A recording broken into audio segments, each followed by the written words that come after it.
Hello, and welcome to Ghostlight RPGs. Tonight we are streaming The Last Caravan, a Cars and Aliens role-playing game.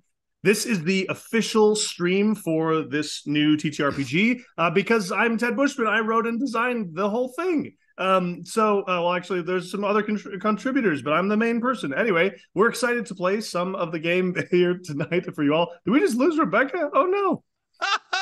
Kristen, lean left. You'll make it into your box. We've all been dancing. Anyway, Rebecca will be back momentarily. Yeah, we're good. Yeah, glad. Thanks for being here. So pitch really quick as we're waiting for tech stuff. The Last Caravan, if you do not know, is a Cars and Aliens role-playing game about a midwinter road trip in the wake of an alien invasion. The aliens came, there was a quick and brutal war, and now, after almost a year of silence, you and a caravan of normal people are hitting the road to escape the rumblings of a new war and perhaps safely reach the rumored survivors' city of the Republic of St. Francis. Along the way, you'll learn more about the alien invasion and how you might have an effect on what's to come. So today is June 12th, 2023, and our Kickstarter has been running for just under a week. We reached our basic funding goal in under 2 hours, so the game is funded, and now we stand at a little over about $8,000 and 200 backers, which is absolutely wild to us all. It's been really shocking and delightful. We're really excited. I'm so glad that people are excited about the promise of the game. So if you're here from the Kickstarter, if you are a backer, say hi in the chat. We'd love to talk to you a little more. We're so glad you're here, and this is hopefully a chance to give you a sense of the game. So to be aware, we had a session 0 last week, the night right before we started the campaign. That's on the Kickstarter. You can find it there, and also, and so now we're jumping in for session 1, as it were, to sort of jump right into the game without having already done character creation and everything. So anyway, oh my god, Rebecca, welcome back. It was dark. It's dark and scary in the void. It's dark and scary. I heard voices. Now that you're here, let's introduce our wonderful group. We've got Jamie Hansen, Ben Isaacs, Rebecca Munoz, Kristen Perkins, and Carson Wright. So let's go around. Tell us who you are and who your character is in this family that we established last session, the Harper clan. So normally I start with Jamie Hansen because he's always first in the alphabet. Let's make you last, since you are the character who is not an official member of the family yet. Yeah. We'll see what happens. So Ben, how about you tell us about yourself and about Randy? Yeah. Hello, my name is Ben Isaacs. I am a musician and an actor and a producer living in Salt Lake City. I'm playing Randy, who uses the Bruiser imprint. I am the youngest of 3 adult children of I'm the youngest sibling of Francis and Bill, played by Kristen and Carson. Former firefighter leading a team of volunteers in a rural fire department. And the big one. We're going to be driving my car. It's like a 98 Camry called Chip. Kristen's car is real life car is literally a 98 Camry. Yeah, that's literally my car, but wow. Does that instill confidence in you, or yeah, how do you think your car would do during the apocalypse? Scale of 1 to 10.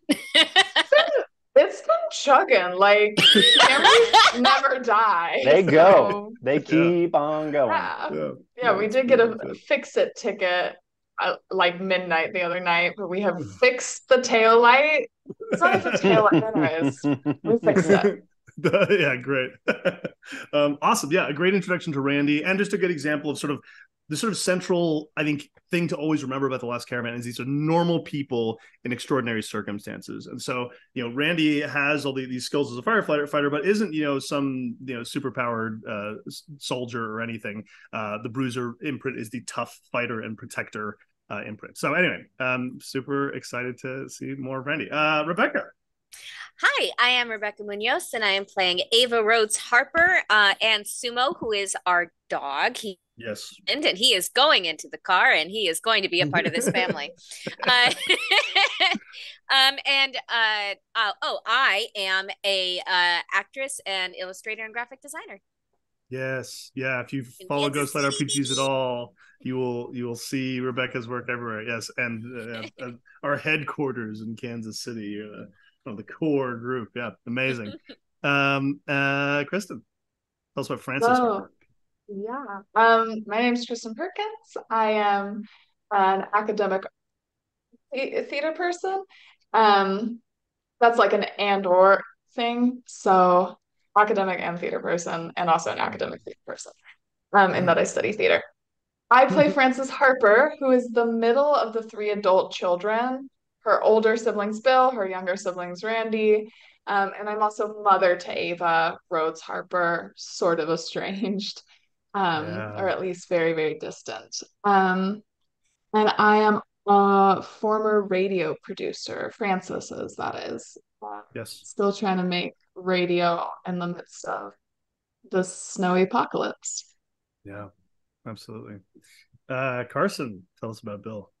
Yes, Bill is the oldest of the Harper siblings at 50 years old. And Bill has had some hard times in the last few years. His teenage son, Tyler, died of illness that he doesn't trust. And he's a bit of a conspiracy theorist who's kind of worldviews kind of crystallized and radicalized probably through that experience, and so it's probably caused some challenging rifts between himself and his siblings and his niece and most of the people in his life. So came up alone to grandma's cabin when the war started. Yeah, and he is the Stargazer imprint, right? The Yes, the curious Stargazer researcher and imprint. scientist. I think we My didn't get everybody else. curious Did we get everybody interpretation. else's? Yeah, yeah, it's cool. I love it. And the talker imprint, a charismatic negotiator and liaison. Yeah, cool. Yeah, Oh, I and forgot to Becca. say Yeah, on the yeah, please. lookout. No, no, you're okay. No, you're good. A farsighted hunter and scout. I get the gun. Yeah, get the gun, indeed. Yeah, and then let's meet Lori. Yes. Hi, I am Jamie Hansen, he, him, actor based in Los Angeles, and I am playing Laurie Home, the second non-blood relative in the car behind Sumo.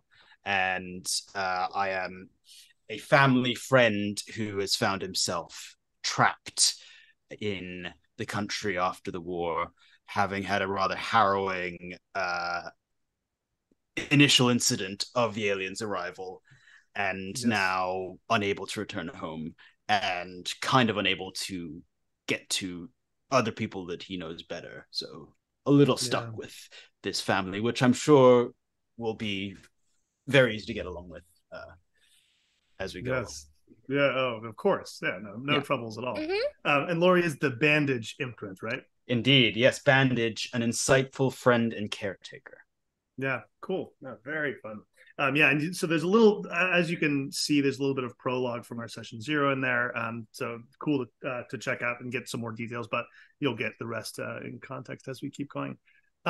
So we're beginning with the Harper family, whose family home is in the eastern hills of West Virginia. This is about 8 months after the aliens arrived. There was this war called the 2 Months War. After that, there's been about 6 months of silence. No long-range communication, people sort of in their small communities, but these noises have been humming across the landscape. It's a very musical sound of whenever the aliens are nearby, almost choral music. And you've been hearing these things late at night, and it just so happened that Frances, in the scene just before we finished last time, Frances had just taken Ava up a hike to a radio tower where they received a message from their mother, from Frances's, Bill's, and Randy's mother, Deidre Harper, who said that she is with her extended family, and they are the McDonald's, I believe, and that they've been gathered at sort of the big family home in Denver and have asked everybody to come join them. I believe it was Denver. I'll check the recording, make sure we got the right place. But to head west, and then almost instantaneously, there was noise across the landscape, and you saw at a distance some alien vehicles moving through the roads, or something like vehicles, sort of floating things moving across the landscape. And that was where we stopped. So before we jump in, we're doing our intro video, Carson? Is that the plan? Awesome. So content warning before we jump in. The Last Caravan is, an alien invasion story, but it's also a family road trip. It's not going to be too graphic, not too violent, not sort of definitely a safely PG-13 rating. But there will be sort of melancholy images of destruction and chaos, and some fear and strange alien technology that may be somewhat discomforting. But that's really all of it. So with that, turn on your radio, sift through the static, and join us in The Last Caravan. The aliens came less than a year ago. The war was quick and brutal, but in the end, nobody won. The cities were toast, so we spent months out in the backwoods, surviving. There's a war brewing. We've had to pack everybody up. We're headed your way now. It'll be a dangerous journey, and this winter is as deep as I've ever seen. We could use you. All we've got is a car, each other, and the road.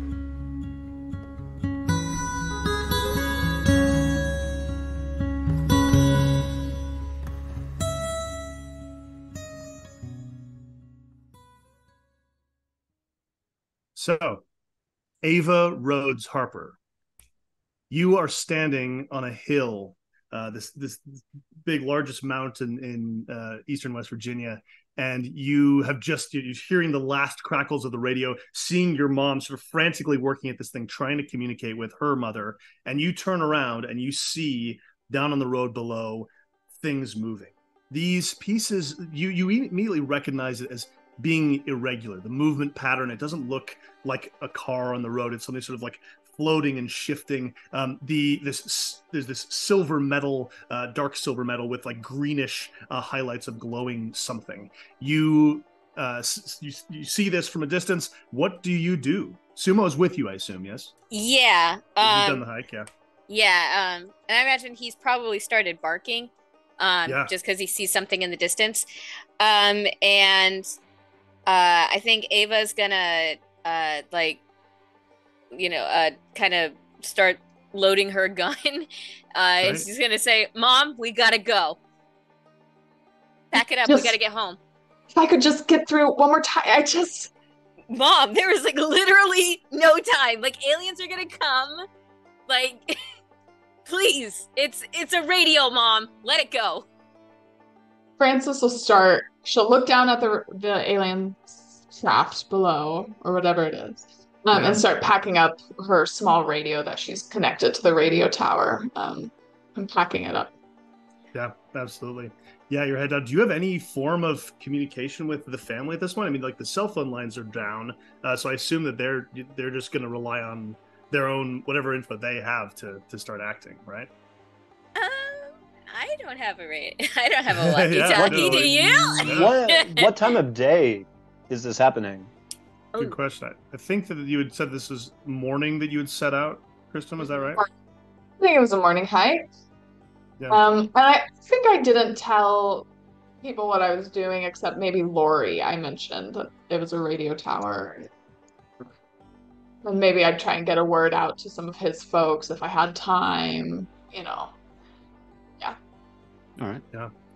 So I think probably what happens, so the two of you are standing up there and you're starting to head down the trailhead quickly. In the meanwhile, back in the house, this old family house, dark wood, the old TV, it's dusty, has been sitting there since 2003, and you are sitting there when you hear this familiar sort of blat of this alien noise from a distance. You've heard this before, you've been hearing this different nights, but it's closer and you can tell that it's closer. So what are people up to in the house? What's going on? Wow. I think Randy is probably just like really, really bored, feeling very, very cooped up, feeling just sort of, I don't know, unsure about what to do, but in hearing this, sort of excited about something to go look at. We'll put on like the big like quilted flannel and grab the trusty fire axe and head outside to just like see what's up, to see if maybe Ava and Francis are around, and just sort of stand and look and see if there's any threats approaching. Absolutely. You've got your nice, like, this leather, the flannel thing. You step out into the deep snow. It snowed pretty seriously a couple days ago. So there's like a foot of snow outside. You see immediately a couple pairs of tracks. Two humans, one human, another human walking in their footsteps mostly, and a big dog's steps heading up sort of towards the trailhead towards Nathaniel Mountain. So you can't see it all the way, but you see a little bit of a ways up. It looks like they went that way. So what's the alien sound like? Is it ongoing? Is it coming in? Is it sounding and quieting and sounding? Is it getting obviously closer? It's a klaxon that will sound for about 20 seconds and then goes silent for about 10 and then comes back again and makes more noise.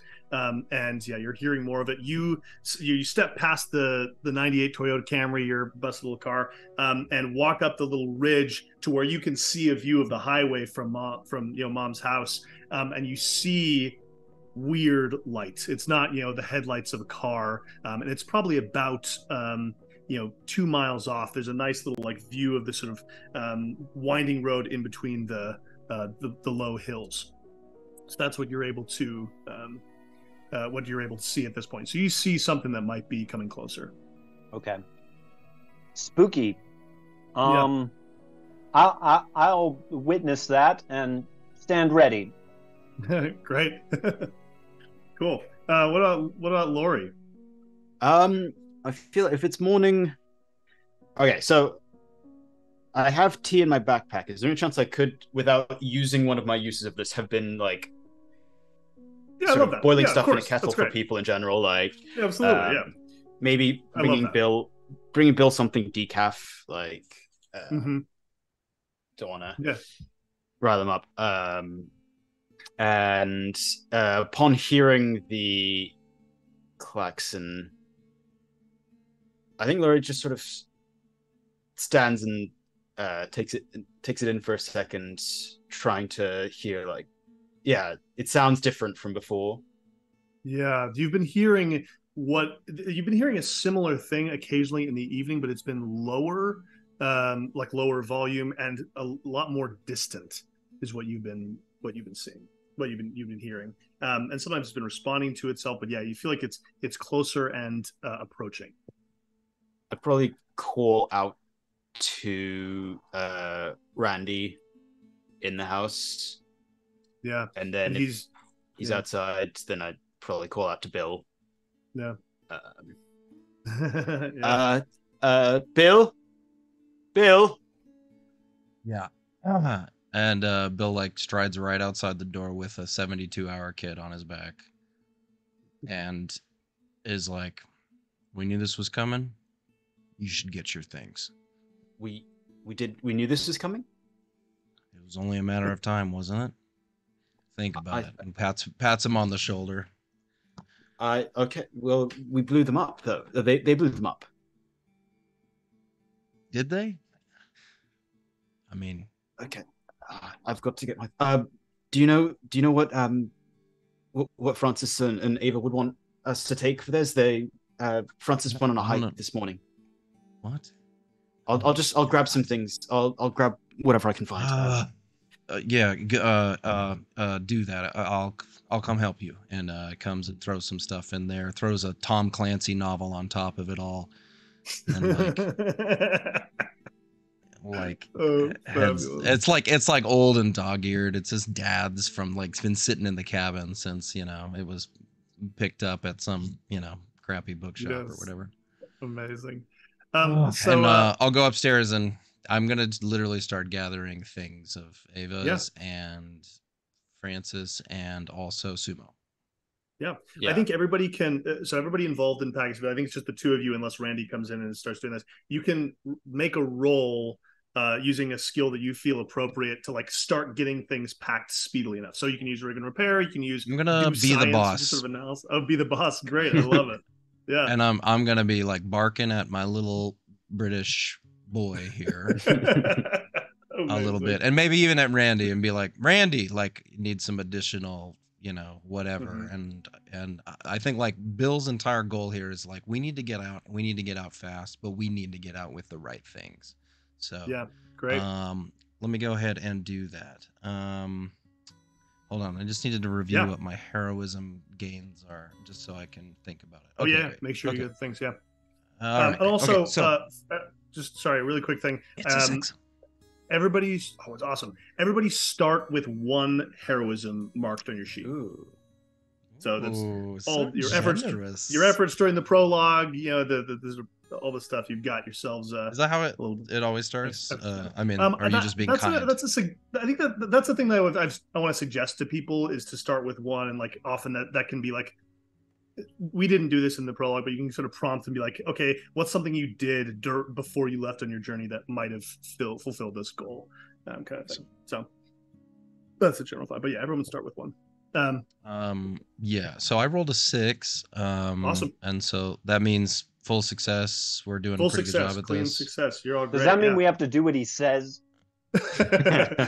No, it means he's succeeding at doing what he wants to do, which is shout at you and grab things that he wants.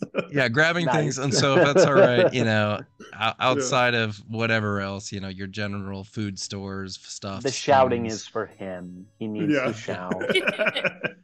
And it's not a panicked shout. It's like let's move. Come on. We're gonna need this. Yeah. We're gonna need that. And you know what? No, drop that. No, Lori, think about it. Think about it for a second. Okay, but he needs toys. Like if he's overstimulated, he's got toys. He's a dog. Dogs grew up without toys. Think about it. We spoil these things. Get in the car. Let's go. Where are we going? Anywhere else. And just like. So how far off is? So you mentioned that I see the highway from our property here, tucked up in the woods. How far away is the highway? Like, does it seem like they're maybe coming our way, or they're just close, or how close are we talking? Your property is about, let's say, 800 feet off of the highway, and the highway leads directly to Moorefield, West Virginia, which is that's town. That's like the familiar area that and that you're connected with. So got it. They might pass right by you. And so that's totally possible. And I think that's the thing where it's like, we need to be ready to go. That's what Bill's saying, I think, is like, if this turns a certain way, we need to leave. Like, be ready. Yeah. Is the idea. So maybe we're not like literally, but I think that's the vibe. Yeah.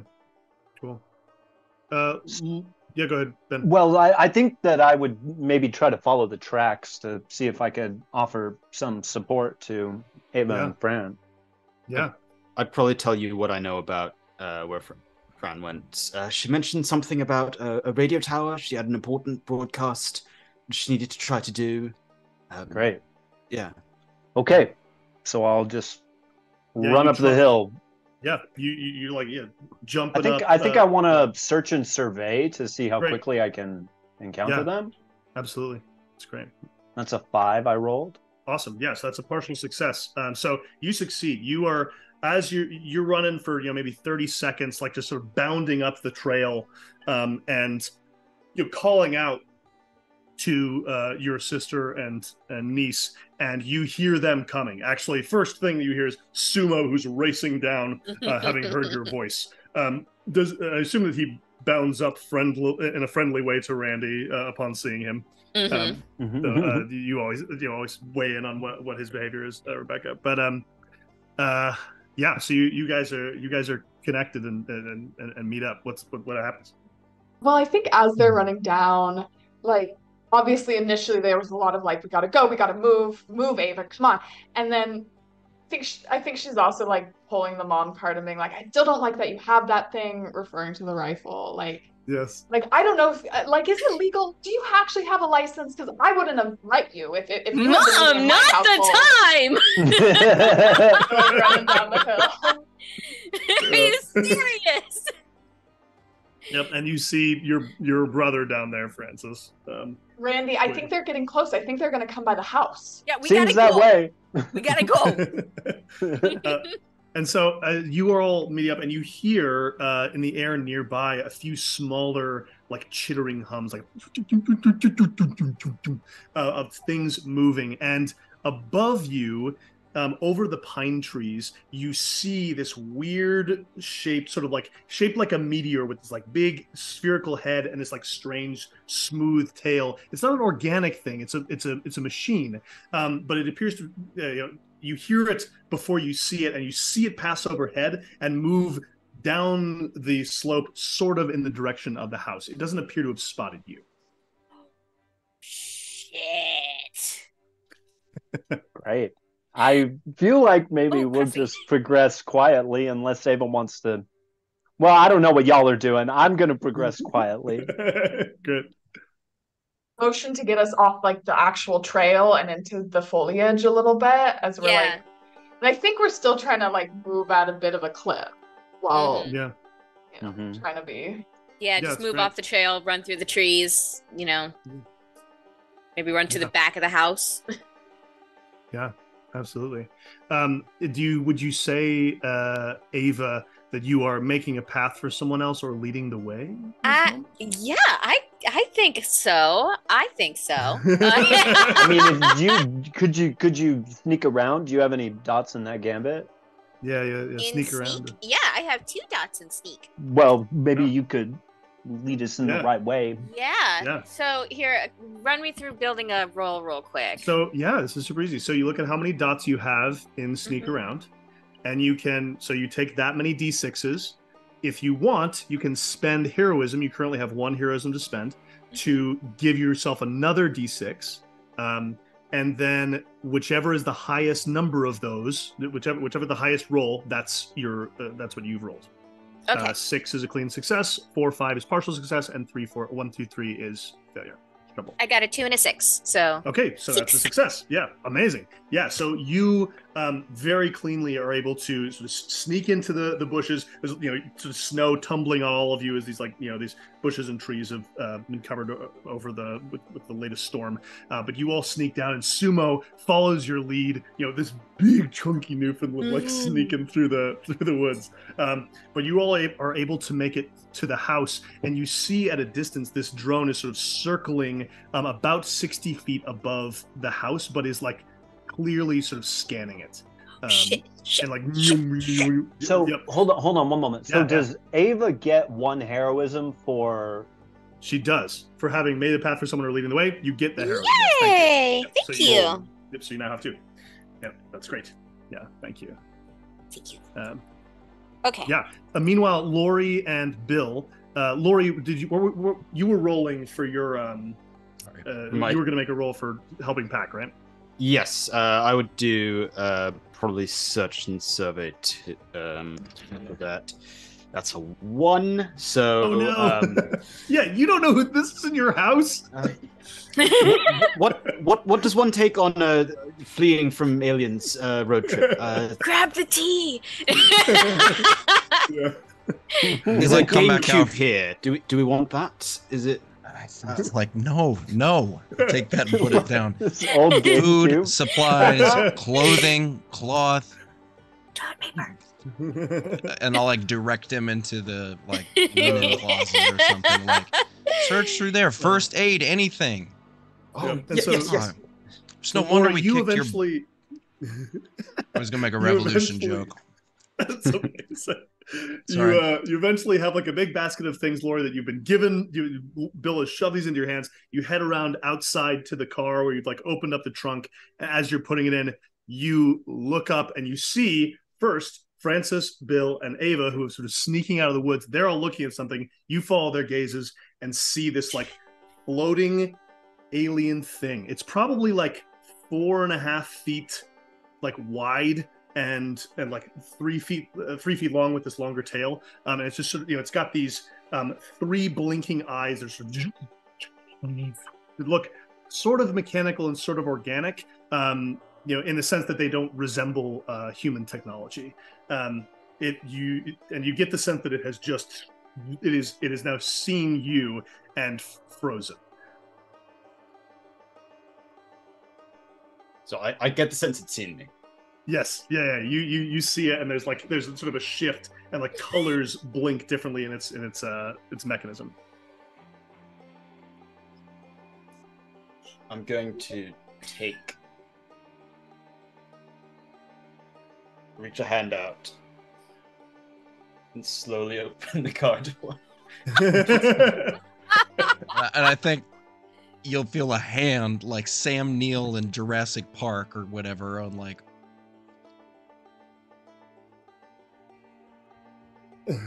Like it's like, okay, get in. It's like waiting to see what would happen. It's that like at the same moment, like, what are you doing? Okay, get in, I guess. Amazing. So it immediately, so you've like pulled him out of the way. You're in the car. You're pulling him into the car. Is that the idea? Oh yeah, I don't know where I was. I thought I was standing there. Okay, yeah, sure. That's great. Yeah, no, it's perfect. Yeah. So yeah, you like grab him and sort of throw him into the car. The thing starts to like descend. It's like 60 feet up, and it starts to like move towards you across the all of you can now sort of see it moving. Who's acting? What you doing? Start the car. It might be a dumb idea, but should I shoot at it? Do it. Shoot. Yeah, I'm gonna panic. I'm gonna shoot. I'm gonna try and shoot at it. Chekhov's rifle. Thank you. Chekhov's rifle. And so that's one use. So how do I? Yep. So you just like basically mark it now as having 2 uses as opposed to 3. Okay. And yeah, she's just gonna like just instinctively raise it and like shoot at it like it's a fucking duck or something. Like she's just she doesn't know what else to do. Yes, Francis is like ducking out of the way, like very nervous around guns. Yeah, amazing. So you're gonna roll your precision shooting stat, whatever that is, and you can spend heroism if you want, either to increase how many dice you roll or to increase the amount of damage you inflict. All right. Or both. You can spend any number of heroism on a single roll. Okay. I got a 3, a 3, and a 6. And great. I was wanting to do damage, so. Okay, great. So you spent a heroism to roll a third die, and then and then you can spend another one to do another damage. Great. Yeah. Cool. Yeah. So you pull this out. Is this like a bolt action rifle? What kind of? Yes. I do like gun. Kind of old school hunter. Yeah. Yeah. No. Yeah. It's a solid like hunt. Solid hunting gun. Like nice. Yeah. Cool. Yeah. So you like prepare your shot, and this thing is like coming towards the car, and it's about to like slam into the side of the car. And you shoot it, and the whole thing, like as it's coming towards, momentum increasing, it like spins out of the way. You've done 3 damage to it because the rifle does normally 2, and you increase this. You just make just the precise shot in the right moment. There's this like bit of spurt of actually like blue fluid, like a sort of not blood, but some sort of mechanical fluid that keeps it running, and goes and skids into the snow, where it starts to where it keeps as if it's trying to lift itself again. You don't think it's fully destroyed, like it might be able to get itself back up, but for now it's pretty stunned, and so everybody has a window of it's 4 feet wide, 3 feet long. It's does it look heavy? Heavy-ish, but yeah, you don't know exactly how heavy. Looks like it's made of metal, so but you could run up and try it if you want to. No, I was thinking about driving the car into it, but maybe that's a bad idea. You can do it. You can drive the car into it.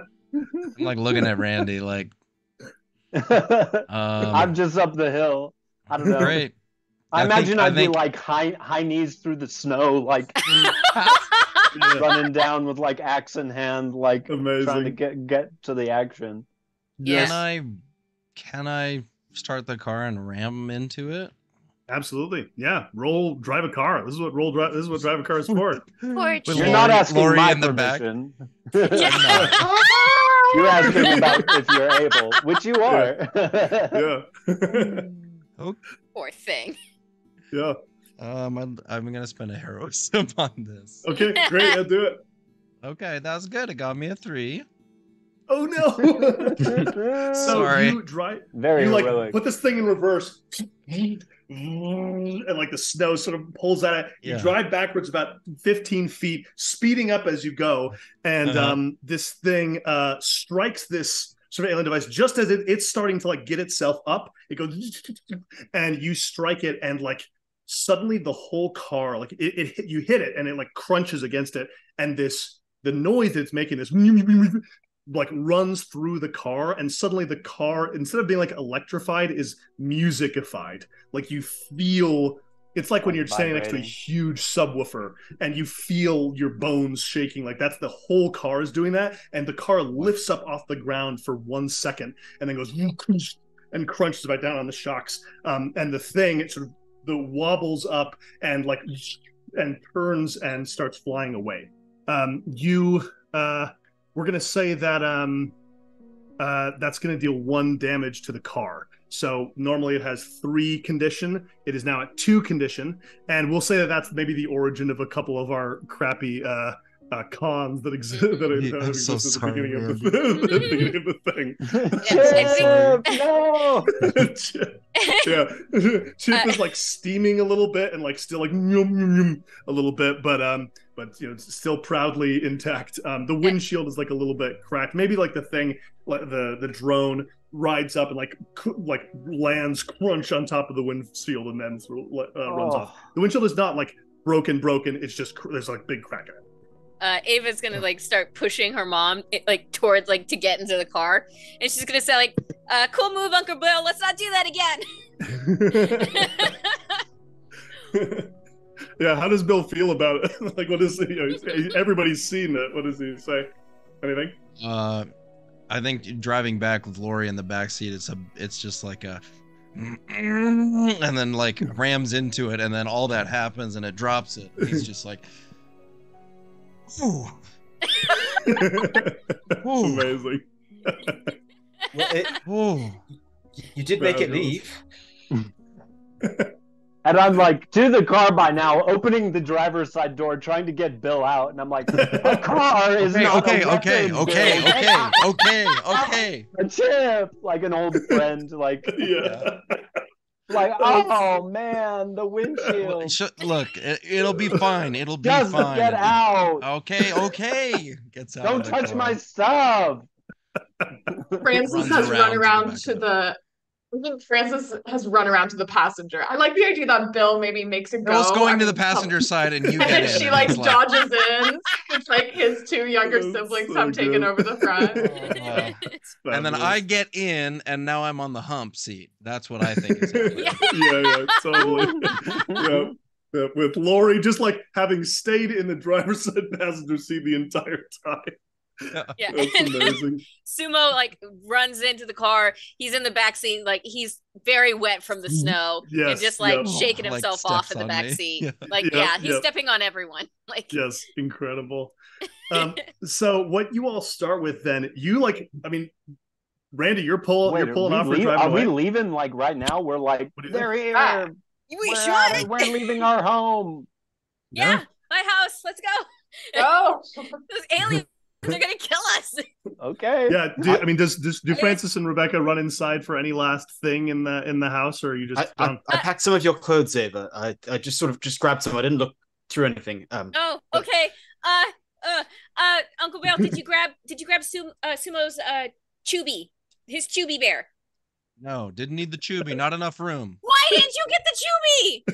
You know how he gets. He's fine. He's a dog. He's an animal. Sick. Look at it. He's a natural hunter. He's gonna love it. He's in the backseat just going. Okay, I want to strategize about an upcoming dangerous situation. Let's do it. Gonna roll. I think I'm gonna roll. Be the boss. Okay. Yeah. Be the boss, and I'm gonna use a heroism to get an extra die. Cool. To just sort of assess if we have time to plan our trip a little bit more carefully. Like if we don't know like where we're going, we don't know why we're leaving. Like this was just a drone coming out of the woods. We don't need to like abandon everything. We have like food inside.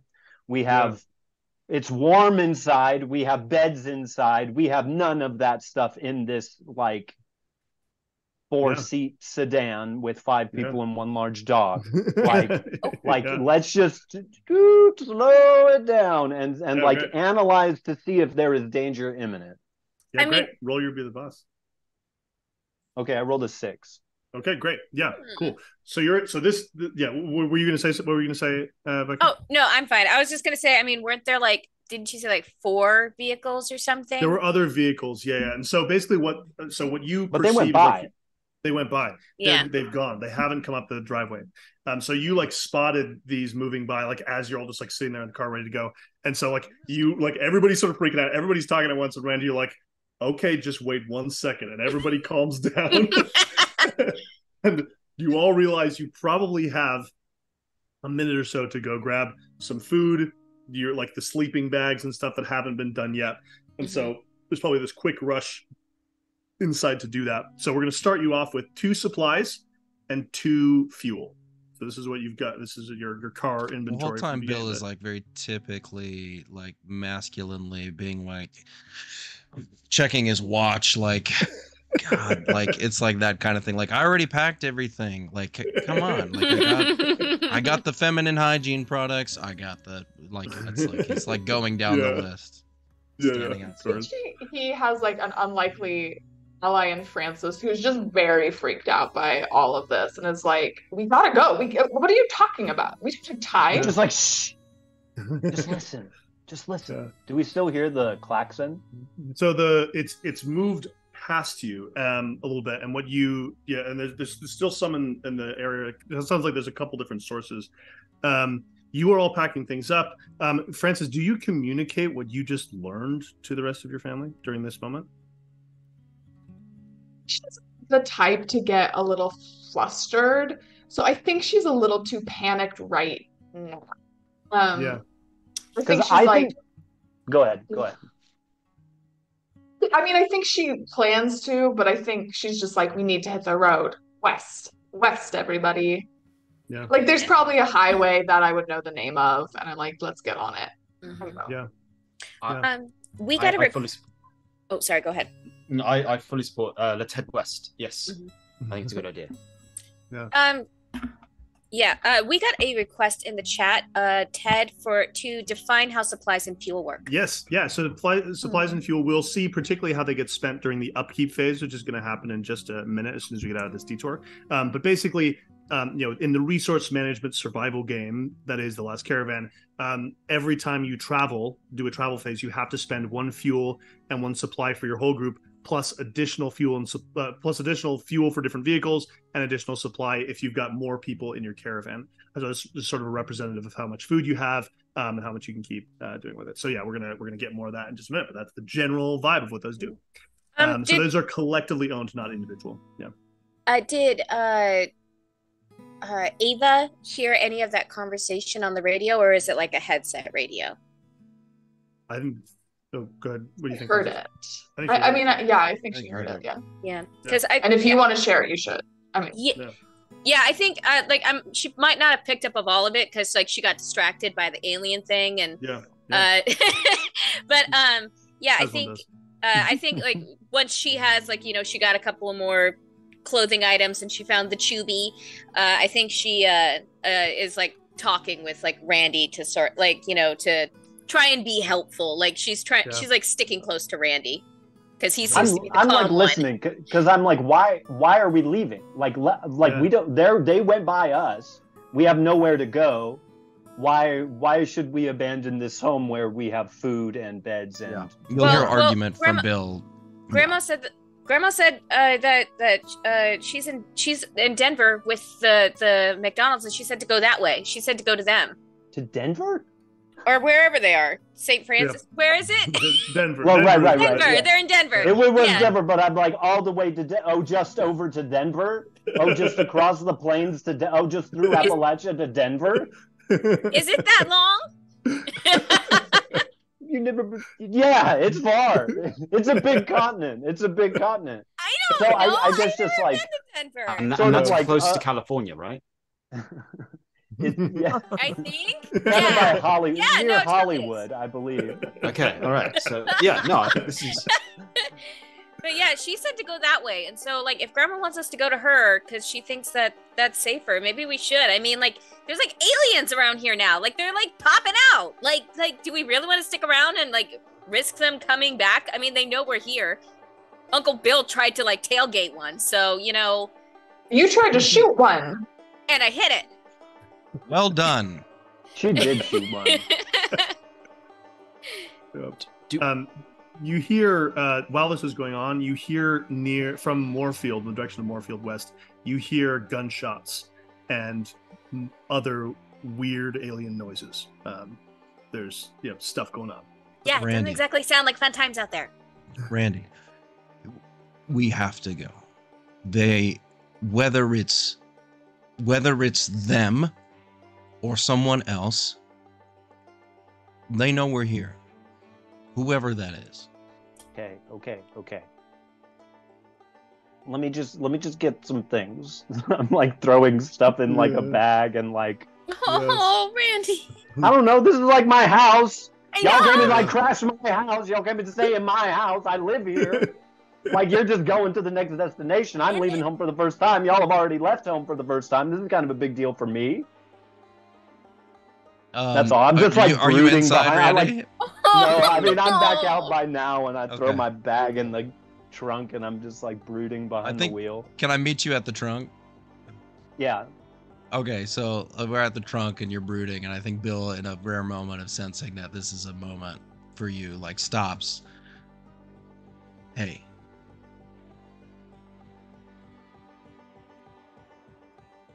We're together, right? Yeah, we're together, but we're going to be out there, and we don't know what's out there.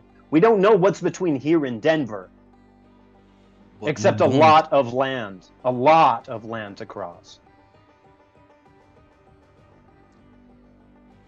But we'll be together, right? I'm like looking at my car and like thinking about the damage that has been done to it, and I was like, Bill, we are together. You're right. We are together, and I'm gonna trust you. You gotta treat the car better, man. The car isn't in very good shape already. It's from '98. It's older than Ava. It's older than Lori. You're right. It should have seniority. You wouldn't have. Now I'm worried.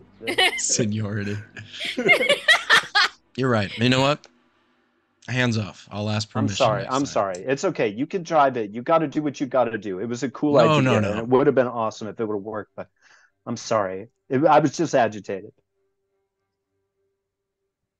And like looking back, and there's the gunshots. Like, okay, you need to drive, and we need to go fast. Okay. And then gets in the car and turns to Francis and says, "Did you talk to Mom?" And that's all I gotta say. Yeah. I think Ava like reaches over the seats and like holds open like this open bag of chips to Randy, and she's just like, "Come on, Uncle Randy, it'll just be like those old '90s movies you used to watch, like the holiday one." National Lampoon, yeah. Yeah, that one. It'll be just like that. Oh, yeah. Is that the Ed Helms movie? Yeah, those really old movies. It'll be fun. Oh my gosh. We just drive, please. You pull out of you get your last look, Randy, out the back, just through the rear view window of your mom's house. It's a bit of a sad vision, and you also see in the distance, right behind it, past the hill of Nathaniel Mountain, you see a looming shape of something, sort of lost in the cloud, but some big thing. Y'all speed out down the highway. You're headed west towards Moorfield along Route 48. You pass the Walnut Grove Church of the Brethren that's been there for forever, and you pass through, and you see that there are two routes. You see that the route into town, and you see that some of the pavement is like strange, like it looks like it's been melted, and like it's sort of like actively like it's like there's steam rising from it, like bits of it were like bubbling before, but you see it's like it looks like it's hardening again, but that's the direction where the gunshots are coming from. You have been, for the last few months, probably in touch with a couple of people from Moorfield, and you can see cars of people like down in the distance. You can see like there's stuff going on. There's people in downtown Moorfield, and that's where the gunshots are coming from. It looks like people might be trying to get out. You could head that way and see if you could help people out, or you can head north and just dodge around them and head along the highway your own way. That decision presents itself to you. I'm just gonna keep driving out of town unless somebody expresses any desire to follow the melted asphalt. I think I'm just gonna see that and yeah, absolutely. So you head along the way. You see from a distance, you can see some folk. You can see like folk hiding out behind cars, and there's a moment where you see from one of these like weird, like large winged sort of whale-shaped things that are look like alien like land vessels at some point. They're hovering on the ground with this like energy, and you see something like a shadow. There's sort of like haze in the whole place as if looking through fire.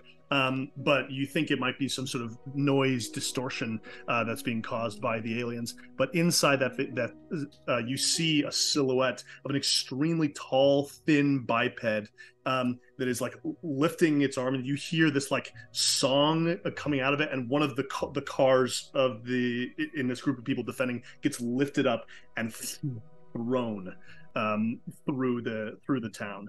There's like an explosion and yeah, this you hear screams and like suddenly boom, you're behind trees and you're gone, and it's past. Lori, you hear that noise, and there's a moment where you go limp, and you like lean forward. Your head hits the back of Randy's seat pretty hard. You're not like bleeding or anything, but you hit. And everybody in the car has been hearing you, and there was a song, like a noise coming out of you for just a second, and then you're back. Ooh,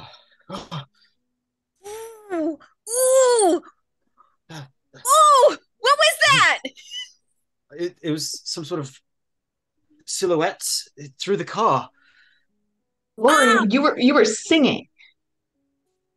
Dude. No, they were singing. You all heard it, right? It was... Oh my god! You got the ET. What? No. You were singing their song, dude. I wasn't singing. I heard them Lori? singing. You were, and then you left your head. We hit a Lori, road bump. how do I know your mom? How do I know your mom? Tell me the story. You worked together. You were working on a... What's your mother's maiden name?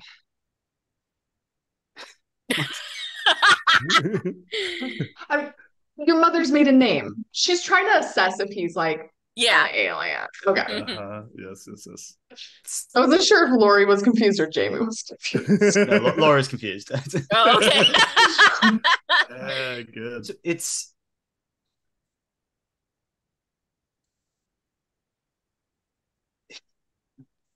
Look, you don't know your mother's maiden name? I know my mother's maiden name. It doesn't matter right now. It's Cameron. I don't actually know his mother's maiden name. Mom! Well, what am I supposed to do? I don't know him that well. Are you human? Yes. Can we trust you? Do you want to eat our brains? No, I don't want to eat anyone's brains. Bill, check him. Check if he's human. I don't know. This is like Bill's closest to him, right? If Bill's on the whip top of the out car. the tinfoil, Uncle Bill. Yeah, and Bill is like looking at him so closely, and Bill pulls out like deep underneath and pulls a flashlight out, and like turns it on in his face. That's something only humans would know. Look, I hit my head. I just let out a noise as I hit my head. Okay, everyone goes ow when something happens. Yeah, but it was more like no.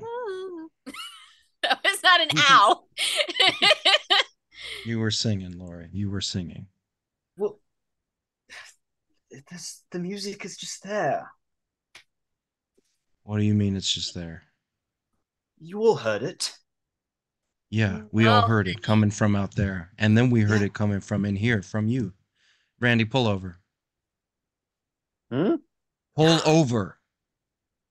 Whoa. I do. Great. The door opens and I'm like, unbuckle this young man and push him out of the car. Whoa! Wait, please, Take it easy, man. I'm just gonna talk to him. I'm just gonna talk with him. Francis, please. Look, Lori, I know your parents. I'm going to protect you if it is you, but you have to understand, we have to be sure. Be sure of what? You think that what? I'm some alien scooped out my skin and is living inside me? Listen, I'm gonna talk to him, and I like lean into it and I shut the door and I like walk a few steps away from it, and you'll hear the muffled talk of, okay, listen. I've read a lot about this, okay? I've read a lot about this, and you're not gonna fool me on this. Okay. I need, if we are going to believe who you are, we're gonna need something better than there was singing outside. You sang in that car right now. I don't know what it is. You need something to make happened. this make sense. Something happened in the airplane before I met up with Francis. There was a man next to me, and he was a lizard at one point, and then I think the song just was everywhere, and I felt it, and that's the last place I heard it before you heard it too, right? You heard it when we hit that probe. It wasn't just now. You heard the humming. I heard the humming. Yeah, I did. Yeah. I did. Now, what is concerning to me is that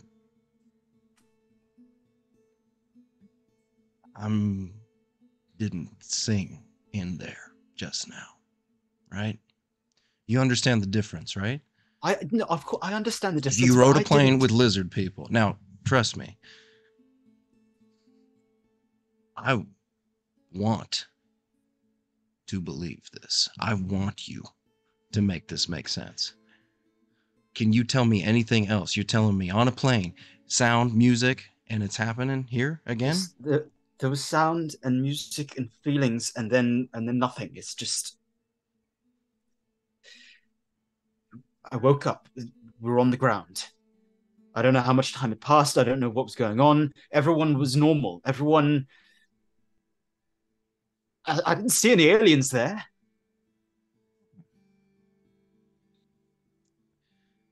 Okay. I'm going to have to try something here. And he'll like reach in. He's going to pull out like a little, whatever, part of his pocket knife, and not the knife part of it or anything, but I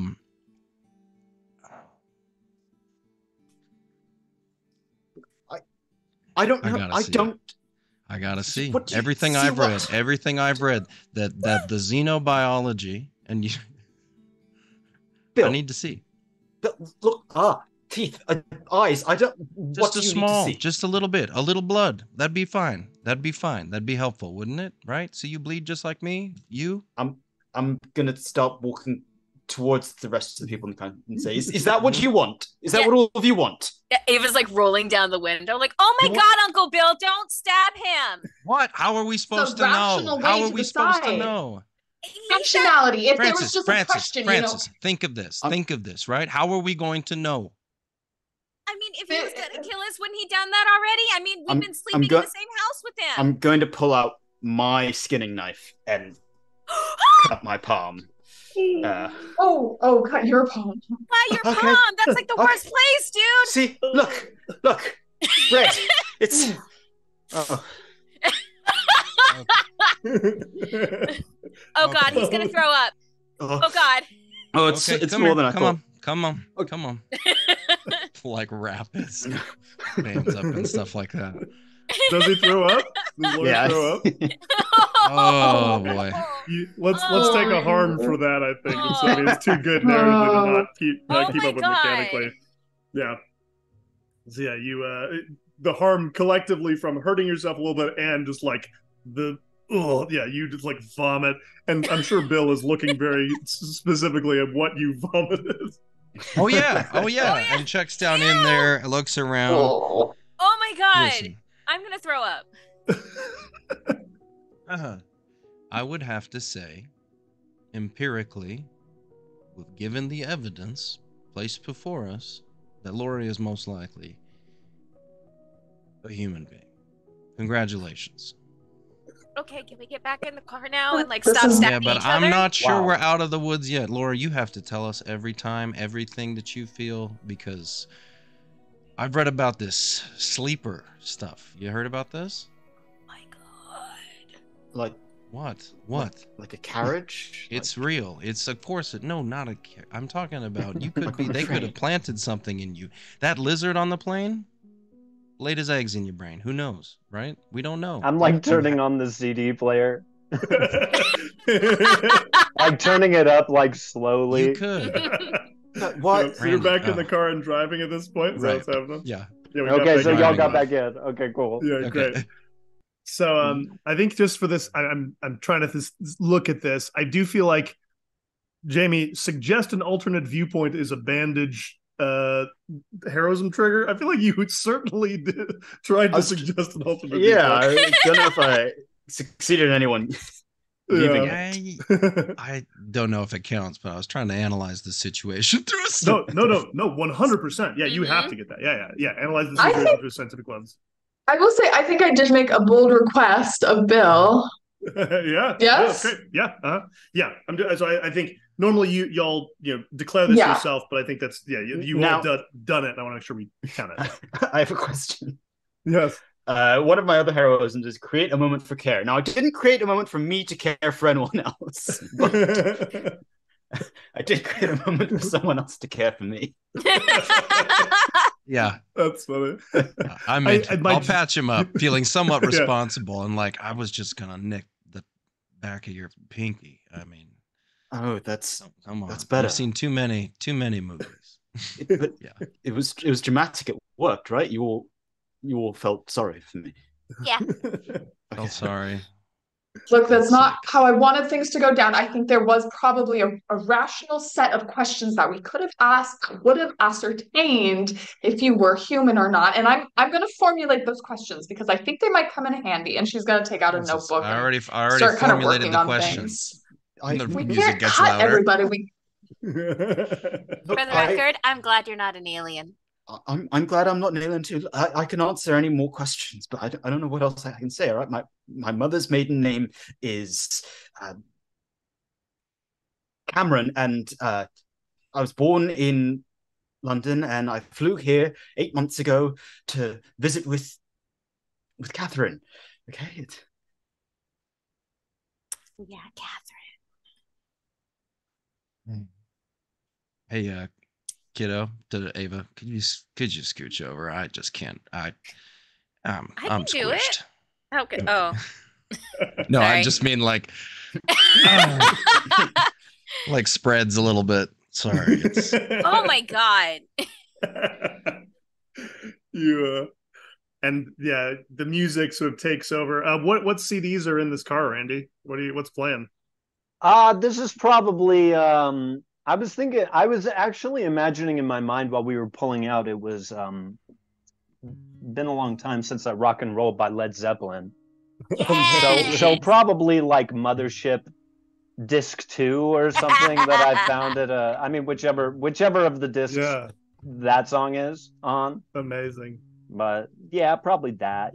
Stairway to Heaven might play later. Yeah, I don't remember what's on that. I guess I gotta look it up.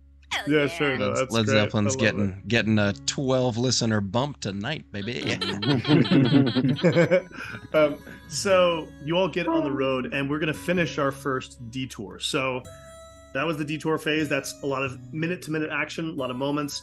And now we're moving into the travel phase. So in order to get into the travel phase, we now have the upkeep phase. So we first add to caravan noise and determine tolls. So caravan noise is how much chaos did you cause? It's similar to heat in Blades in the Dark. It's, how bad was it? I think you shot one alien drone and ran over it with a car. I think we're just going to add one, like a very small amount of anything.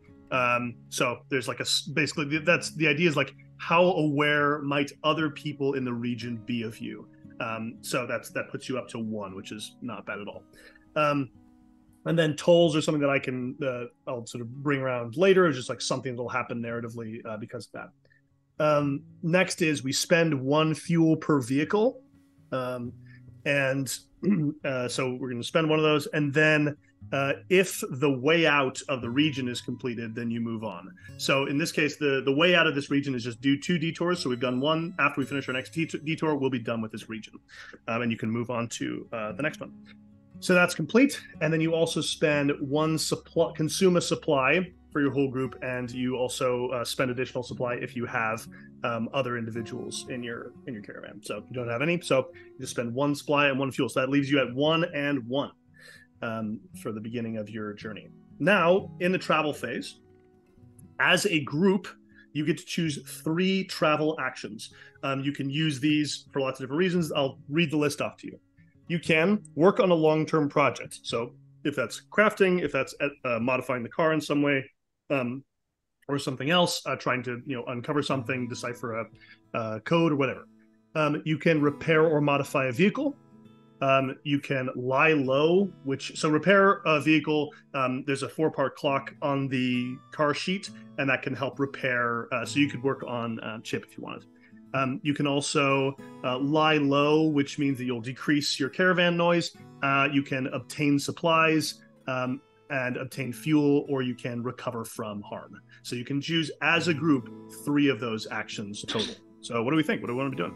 And also during the travel phase, this is more montage. You can also do some scenes with each other. You're traveling for the next few hours through, sort of the middle of the day. And we might even, include this as like you stop for the night somewhere and then move on the next day. Yeah. Really quick question. When we obtain supplies, do we obtain supplies and fuel, or those are separate actions? Obtain supplies and obtain fuel are 2 separate travel actions. The way that basically all of these work, or most of these work, is that 2 travelers choose the skill that they're going to use. They each roll, and for everybody who succeeds with a 6, you get a supply. So you could get 2 supply or 2 fuel in a single action. Yeah. I think we should. Ben, did you have an idea? Oh, sorry. Yeah. Okay.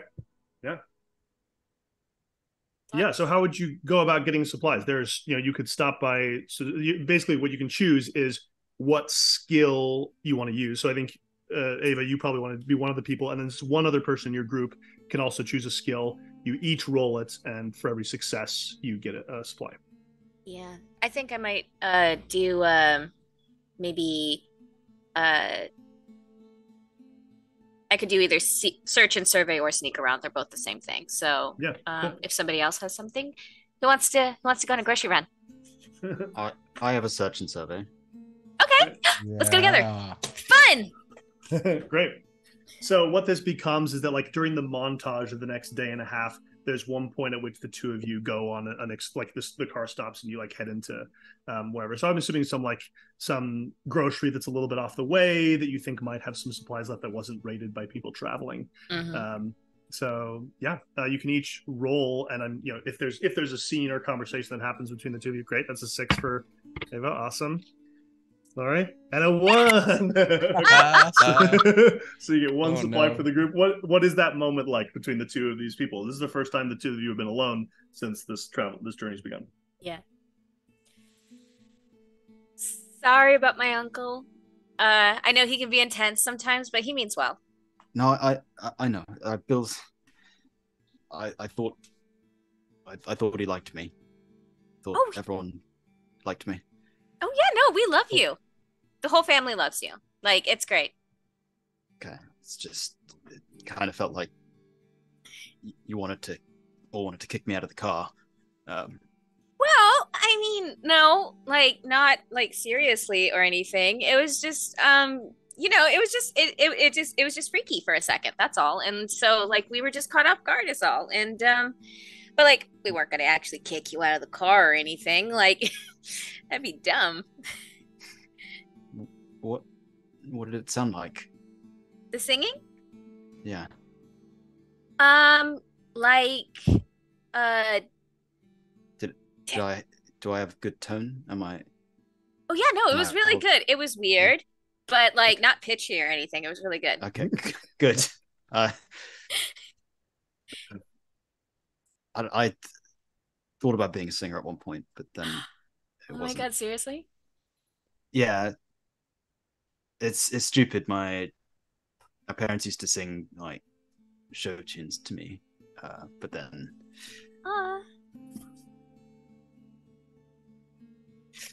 Are they okay? Have you like heard from them or anything? I don't know. Your mum said that she might be able to get in touch with them. She said that was part of why she was heading up to that radio tower. I haven't really had a chance to check in with her. I wouldn't hold my breath about that. I'm just saying you're probably not on the top of her list, even if she says you are. She did save me and give me somewhere to stay this whole time. I know I don't know anything about what's going on between you two, but she is here with you.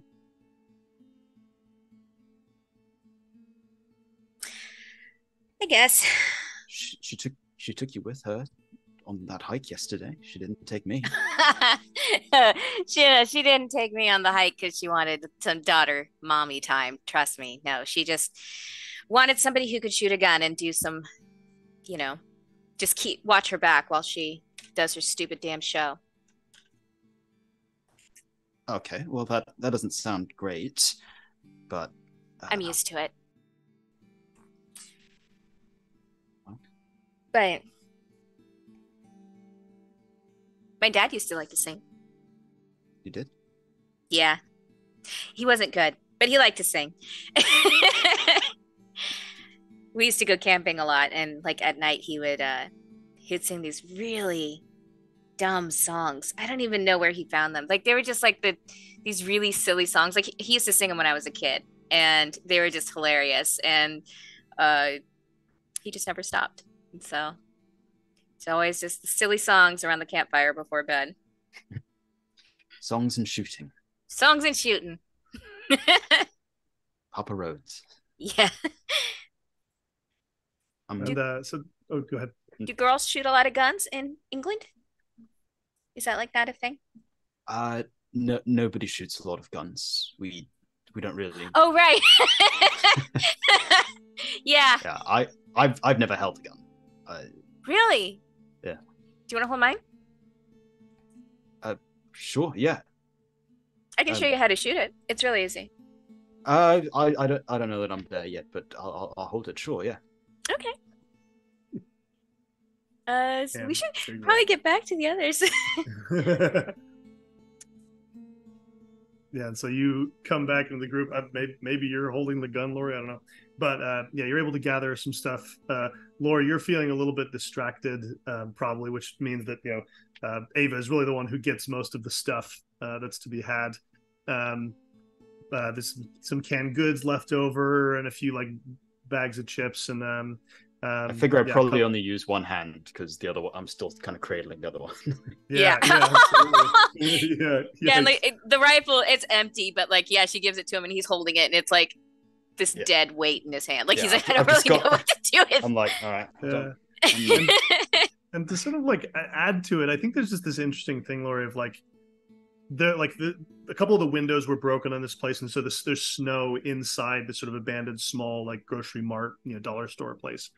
And it's just interesting, like not only the chaos and weirdness of this empty end of the world, but also like the culture shock of like the different signs and like the sort of garish advertising and just all of these things that are weird, and the American flag hung up The behind ingredients. the register. Yeah, the ingredients. Yeah. Like there's just like a mixture of that and moments of you like trying to remember what things look like at home, and like, you know, mostly getting it, but a couple moments of like, wait, what does that look like again? Just weird, sort of a weird, strange feeling for you. So that's the first of our travel actions. So we got one supply from that. So you now back up to two. There are two more potential travel actions. Ben, it seemed like you had an idea. Oh, was Chip damaged in our escape? Yes, Chip took 1 damage because of Bill. Okay, so we're down from 3 to 2. Two. Chassis. That's correct. Yep. Is that right? Yep. Okay, I think I'd like to try. I'd like to begin to repair Chip. Great. Yeah, absolutely. Yeah. So the way that works is, you, let me double check exactly the rules. I think it's 2 people. Oh no, a traveler rolls rig and repair. So yeah, just 1 person does it. Yeah. I rolled a 4.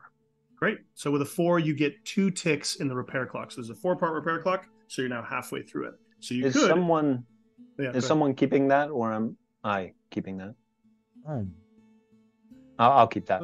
I'll find a place to do it. We'll make a thing. We'll put it on the overlay next week. Cool. I'll keep track of it. The car sheet. Awesome. So yeah, you're still at 2 chassis, which I think we've renamed as condition. And you're halfway through your repair clock. So yeah, you just spend some time working on it. And it's just weird. There's this weird thing where kind of like with electricity sort of still inside something, there's moments when you like grab the metal of the car sort of underneath the paint and feel this like musical rush through your hand. And it's just like, it sort of remains of this weird energy. It doesn't hurt you, but it's just like, sort of ripples through you. It's like a vibe. I guess it's like a vibration, like, but I also like hear something. Yep. Yeah. You also hear this like weird sort of music. Yeah. Yeah. It's very strange. Yeah. Yeah. It's gross. Yeah. What are you gonna say? Something, Carson? I want to talk to you, Francis, but that's all. Oh. I mean, I would really love. I think Francis would really love just to work on a long-term project to get her radio to broadcast to a wider area. But to do so, she is going to try and recruit Bill and Lori onto the project through sort of different strategies, because she knows like they might also be interested in this project and like helping her get supplies to do it. So yeah. I think at some point she does approach Bill. I don't know if he has something to say to her. I think he's game to help out, like without much difficulty there, and so I don't know what that project looks like right now. And Ted, is there a way of like assisting or like on a long-term project, or is it like a so the way a long-term a slow project works is up to 2 travelers can take appropriate actions to work on it, and they can move forward the clocks with that. So I imagine it's something like this, Francis, where you're like, I want to get this better and more efficient or whatever, and something like that. So we can disseminate information over a wider area. Yeah. Wouldn't that be good? I think that's a great idea. So, in fact, and he starts like poking at some of your stuff here. And I think there's actually some pretty easy modifications we can start to make on this thing, It's not bad. You'd be helpful. You always, as kids, you always had the tech down, That was really good. Well, behind the mic and doing that stuff, gathering information, but I really appreciate your help with the tech. Yeah, well, I don't know. I think I'm not so bad at the other stuff too. I mean, maybe you should have me on on a guest one of these times. I think I got some useful information. I mean, I think we could talk about that. I mean, you want to increase your reach, right? You want to reach out. You want to provide people with information. It's a public service, right? Isn't that like NPR? It is. Right? No, absolutely. That's absolutely funded by the public. Sure. Right. I mean, by support. Right. I mean, most of our money does come from individual donations, so it's not like it's a huge government project. We don't get that much funding from them or anything. No, but I get it. Hey, so you talked to Mom. Did she say anything about me, or? I mean, Bill, it was breaking in and out quite a lot. She didn't have many words to spare. Mm-hmm. I was trying to get a longer conversation, but it just wasn't. Did you say you were with me, or?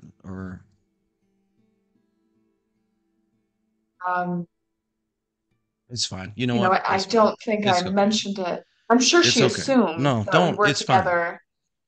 Fine. Right. Of course. I mean, right. You know, it's fine. It's fine, Francis.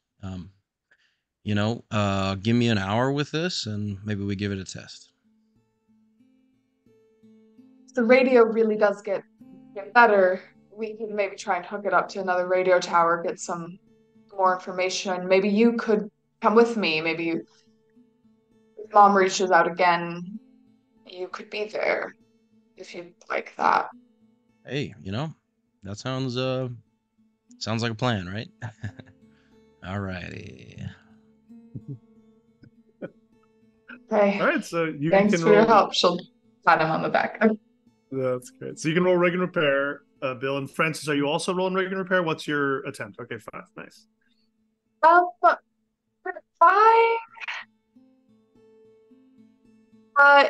you think it would be okay to talk it out as I sort of lead Bill over like what the radio, as I know, does, or should I roll rig and repair? Yeah, that's fine. Go ahead and roll. I'm sort of like discussing what I want it to do. Yeah. And like some things I picked up in my job. Okay. Yeah, sure. Science. Okay, great. So that's 2 partial successes. That's going to use 4 ticks in what I think could be a 6-part clock. I think what you'll need to fill it out is you'll probably need some components somewhere. You could just spend it like you have the you can always spend a heroism to find a useful item, and that can include you say when you use that you say, okay, I'm going to spend a heroism to find an item, and you say what do I find, and then I sort of determine how close you get to what exactly you're looking for. But or you can just look for it in context or ask people about it. To do that. Actually, I'd love to spend a heroism to find a useful item. Yeah. Great, cool. So I think let's say maybe like this is all happening at once. Like Randy's working on the car. Those 2 are in this like grocery store, and the 2 of you are like fiddling in the back seat of the car with this thing. And Randy's. This is just working on that side. You get you check out inside and look at there's like maybe an adjacent thing that's sort of like a tech parts store, and there's nothing like on the shelves that was happening, but it turns out there's some like in the back room office that you have to like kick a doorknob, like a loose doorknob, you kick it through and the door slides open, and you find some like basically electrical components and like radio components that you're able, it's not like a fully functional nice ham radio, but you're able to expand your range a little bit further.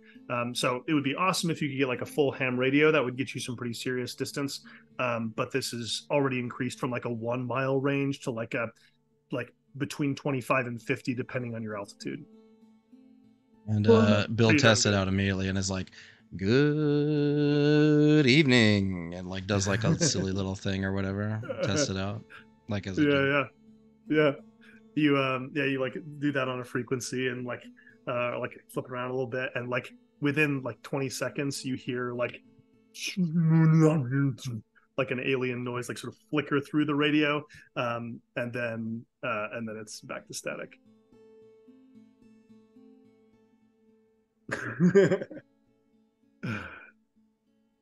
but the noise doesn't continue. It doesn't seem to be responding much. All right, so that's our 3 travel actions.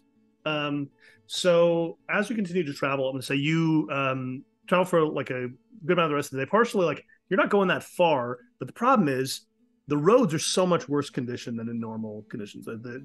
It's been this long winter.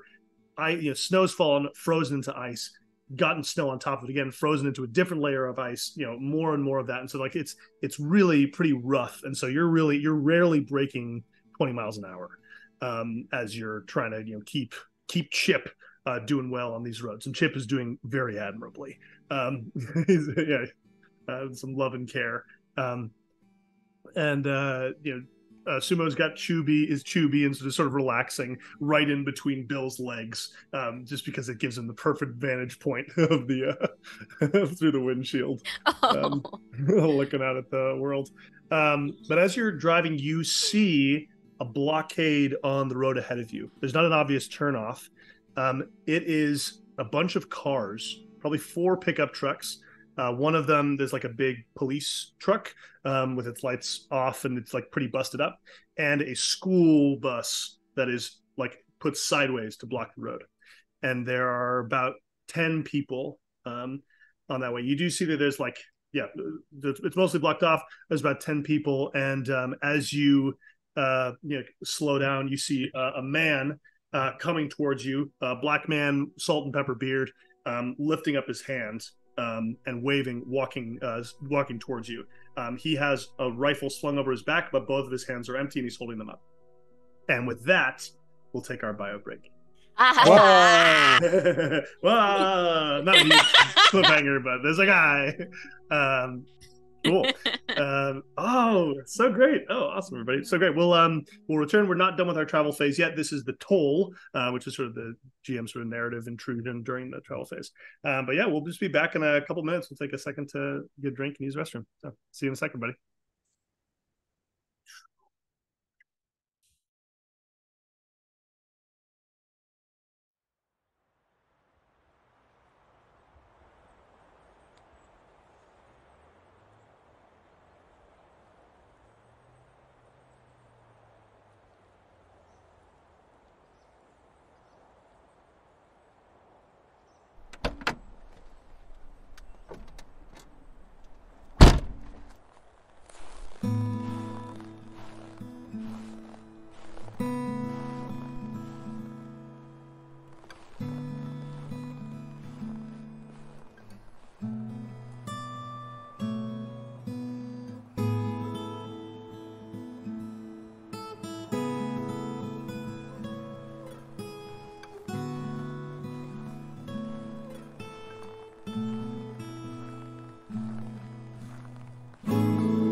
Hello and welcome back to Ghostlight RPGs, where we are playing The Last Caravan, a Cars and Aliens role-playing game, which I wrote and designed, and which is on Kickstarter right now.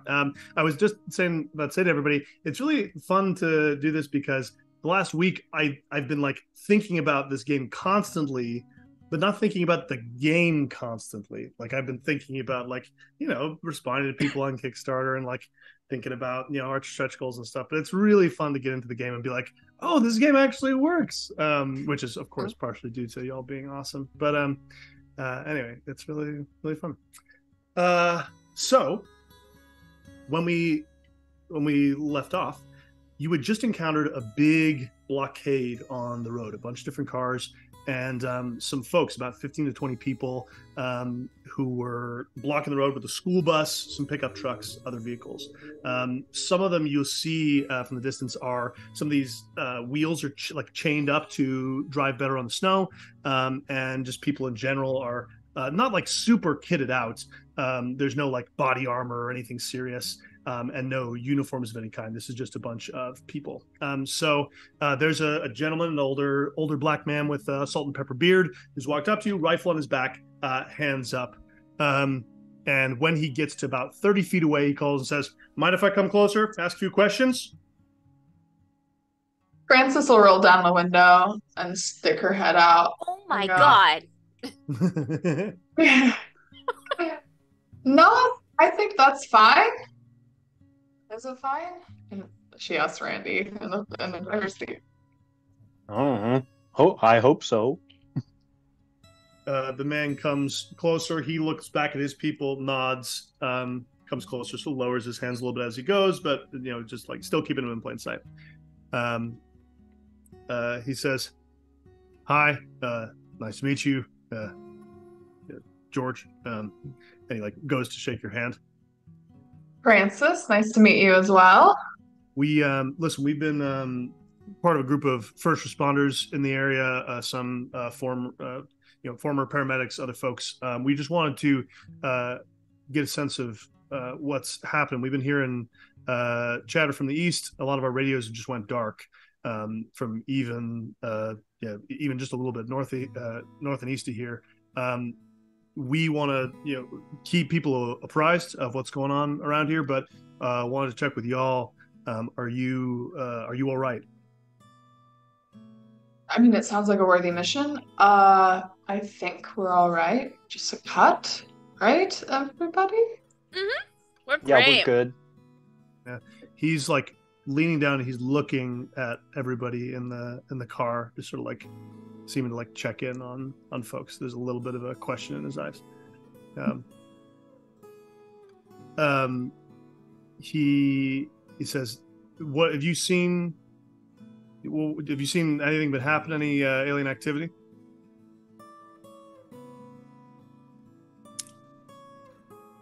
Just like quiet, waiting for friends, waiting for someone else to talk. Because I mean, I am a talker. Can I get a sense of like, how suspicious is he of us?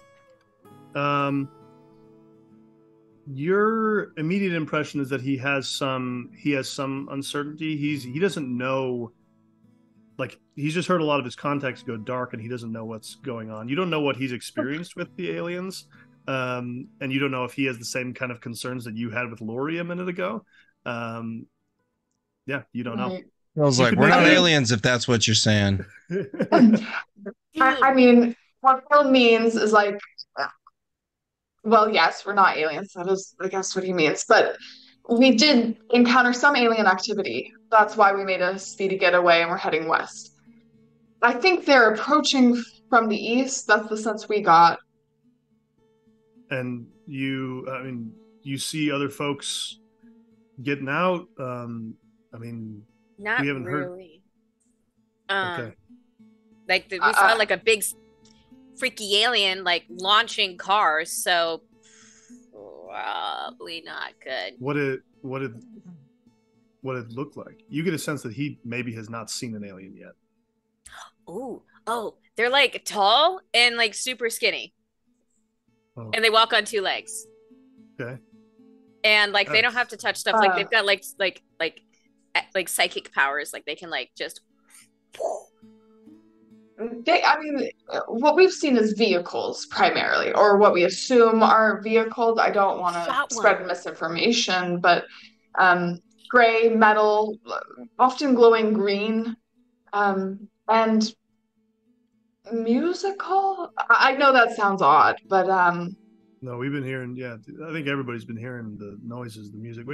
That's weird though. I mean, you say they're walking on two legs. We've been hearing noises of these four-legged, big, like crab-like things. That's what we've been hearing from Northways.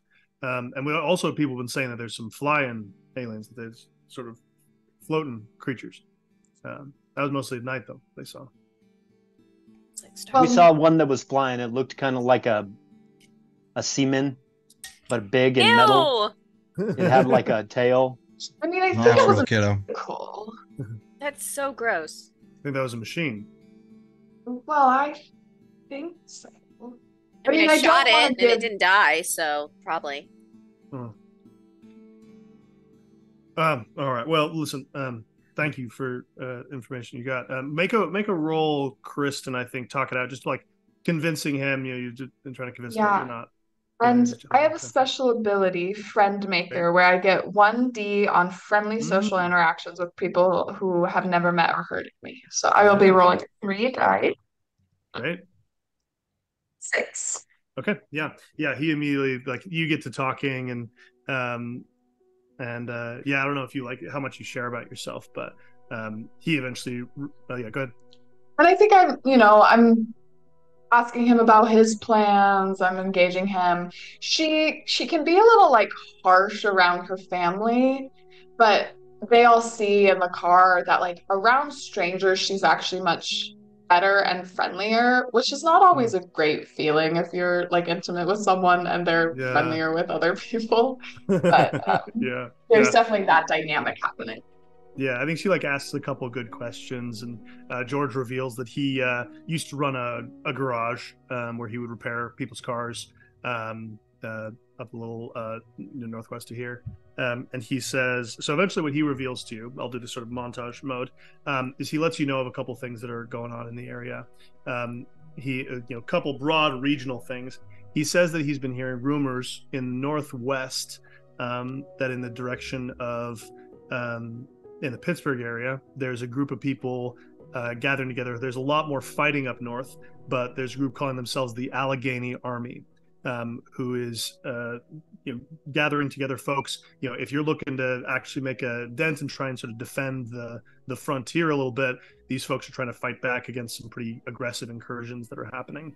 And so they're gathering folks to them. And you think that he sort of says, if you were to join them on their side, they probably could hook you up with good weaponry, tech materials generally. He also says that further west, you should be advised, if you might not want to go into an active war zone, but the other thing that's been going on is people have been saying that the Monongahela Forest and everywhere west of there is different. And he starts to get a little bit nervous as he says it. He says folks been, jokingly calling it Weird Virginia. The plants that are there, it ain't like what's been there before. We think something the aliens dropped, and it's changed the whole place. Someone said the word xenoformed.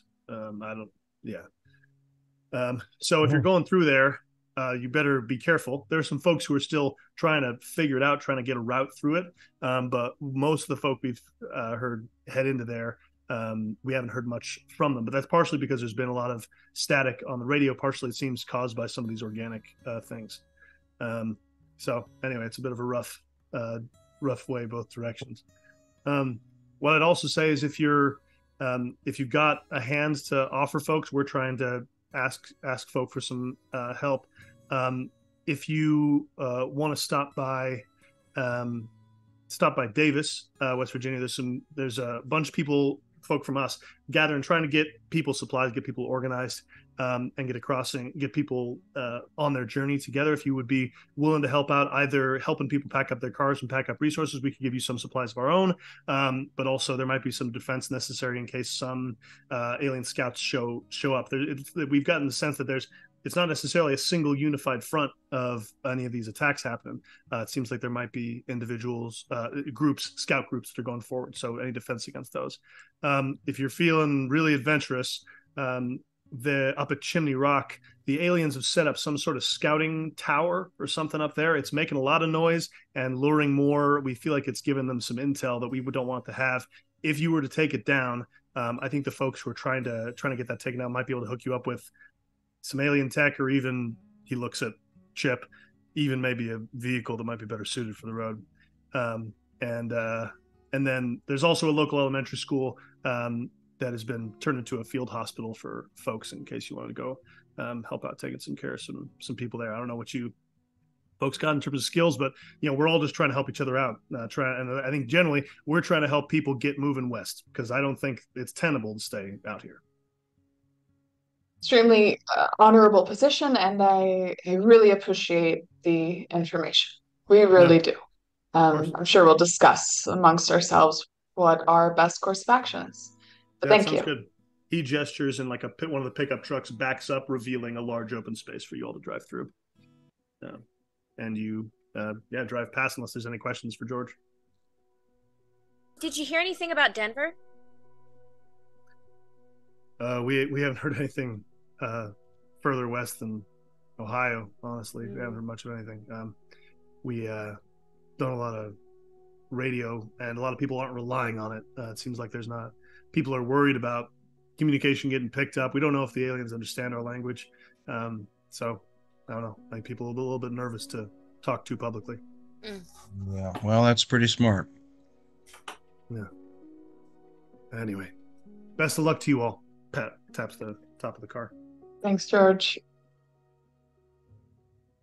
Wow, Fran, you're really, really nice. Thanks. It's nice to see this side of you. Seemed like you were smiling a lot, looking him in the eye. You're just really warm. Thanks, Randy. I appreciate that. No, I appreciate you just talking to him. You have a way with people. It's really, really great.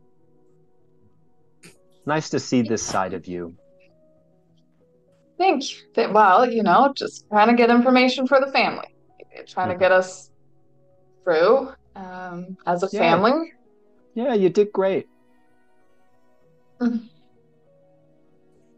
Well, it seems like there's some options for us on how to proceed. I think we should avoid fighting at all costs. I am not interested in heading up to Pittsburgh. Terrible town. I also don't want to join the Allegheny army. No. I went to Pittsburgh once, and it was a shithole before all this went down. I'm sorry, that's an inside joke. I actually IRL really like Pittsburgh. I'm just Ted's from nice? Pittsburgh. Pittsburgh is my hometown. Yeah, if you like bridges and grand eastern cities, it's a really, bridges really and cool town. That's great. Blue collar vibe. That's beautiful. That's fine. I'm just looking at Ted. I haven't been to a lot of different states, so I couldn't keep a straight face. I like Pittsburgh. Well, we're gonna need fuel. We're getting low, so it might be worth our while to stop in Davis and maybe help these people out a little bit and see if we can get some fuel and some supplies before we head on, because I don't know if any of these gas stations are going to be pumping gas, so maybe they can help us out with what we need. I'm with Uncle Randy. I think we should stay for a hot minute. Stretch our legs. Ooh. Yeah. Yeah. So you head on your way. It's probably a couple more hours to get there. You'll get there around evening. Any other scenes or moments we have in the car? So that'll be our next detour, is arriving in Davis and doing all that. But what do you think? Any more? This is a montage as it goes by. And Bill's forcing everyone to play 20 questions. That's just like that. And he's like, nope. They get down to 0, and it's some like stupid, obscure reference to something. He's like, wrong again. Oh my God, Wow, fun Bill. game, Bill. It's not fun when you pick things like that. Can't you pick like Pick things Walt like Disney. what? It's Bill's everybody really a knows. toaster? It's It's what? just hard to play with you because you're so smart. Well, that is my curse, I suppose, isn't it?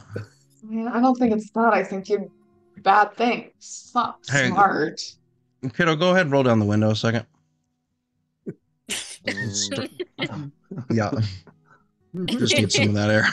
That's what's going on in here. It's like boom. And like throws an apple core out the side. All right, thank you. You doing That's all. okay, Lori? Yeah. You've been kind of Yeah, quiet. No, I'm fine. I just. Was anyone else weirded out by the talk of crab people? Yeah. And flying people. Like, There's a lot of misinformation going around, and I don't think we should trust all sources. I think we should at least give each source a valuable look over. I mean, we've heard it. It's proven that, even a little story, a little hearsay has some basis in truth, right? Isn't that right?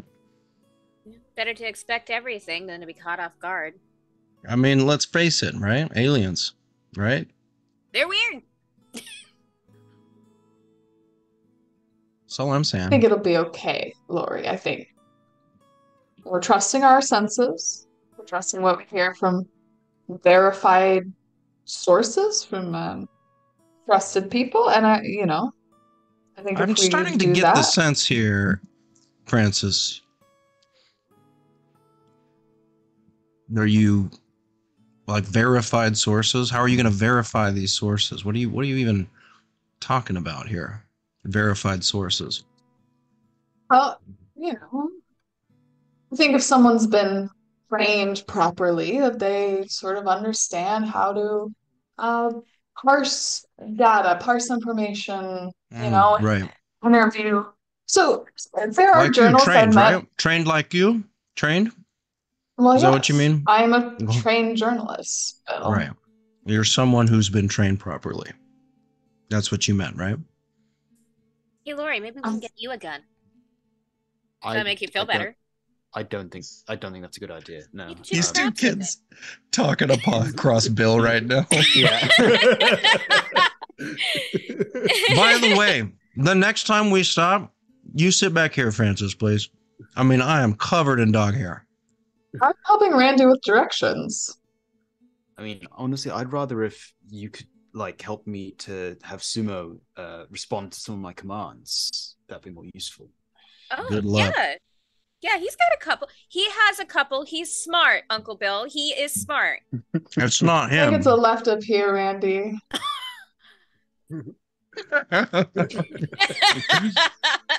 So I'm just loving this so much. Talking over each other, I multiple know. conversations. 3 weeks of this. I can't wait. This is gonna be fantastic. So eventually, unless there's any other moments that we have before we reach Davis, yeah, please, Francis. Yes. I also don't really want to get into any major fights, but did the sound of that lookout tower sound at all appealing?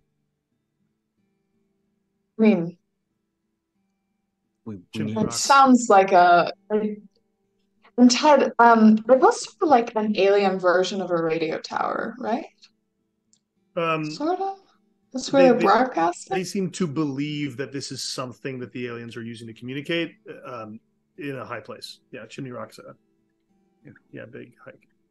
I mean, Lori, it does sound interesting to me. I want to avoid fighting and violence, but if you think, is it something you're thinking about?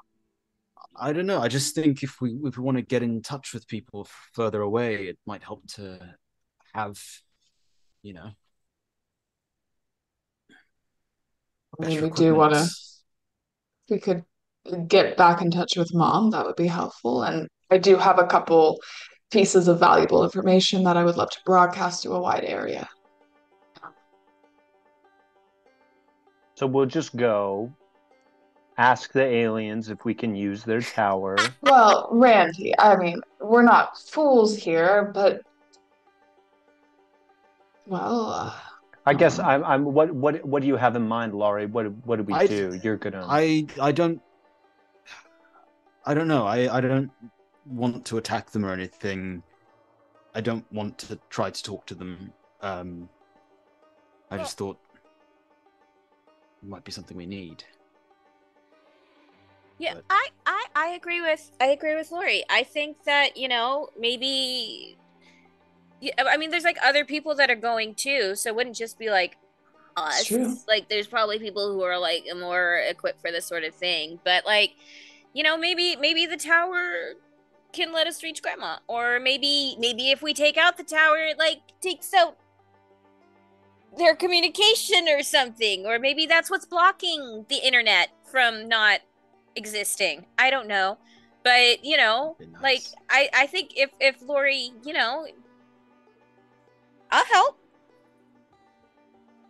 It's really nice of you, Ava. We're teaching her that information is power, right? And we're gonna gather information. Like right behind your seat. She's like looking forward. I'm like seeing this in the rear view and just like. Yeah. Bill also is like. Randy, I'm not saying we should go now. I think we should just continue where we're heading. But I just wanted to see if anyone else thought that was a worthwhile thing to. Yeah, absolutely. Yeah, I mean, if there's some people going up there and we can angle ourselves as communications professionals who can support, that they'd probably have us along, I guess. I don't know. And maybe we'll get a better car. I've got a worthwhile adventure. Could you go over? I gotta use the bathroom. No. So you pull over and use the bathroom. You have a choice mechanically here. So Chimney Rock is a detour and Davis is a detour. So how are we feeling about which one? Both. Thanks, Atlas. But the other one will get nuked by aliens if we don't pick it, right? Probably. No. So is the idea that there was a group of people going up there? Yeah. And maybe they're looking for support. Yeah. I mean, it sounds pretty cool. But it sounds more fun than loading cars, to be honest. I mean, we already loaded one car. We're obviously really good at it. We were able to do it so fast. Maybe we'll pass on the loading of cars and try to go see what's up with the spooky tower. I mean, I'm down. Yeah. Me too. Cool. Okay. The spooky tower. The spooky tower. Yeah, so Chimney Rock is you can look it up if you want. It's a huge, big, like cool lookout point in West Virginia. It's awesome. But there's a little bit of a trail, so you head to the trailhead, and as you like pull into the parking lot, you see a couple of cars already there. And as soon as you're pulling in, you see some people pointing like gesturing, like they start flicking their headlights of their cars, like turn off your lights. And if you pull in, they've got like a little flashlight and they help direct you in. There are two cars here. There are a couple of folks. There's one older man wearing like a couple remnants of like a policeman's thing. He's got a ball cap. He looks to be late 60s, big mustache. And the other group is three Amish men, a dad and his two sons.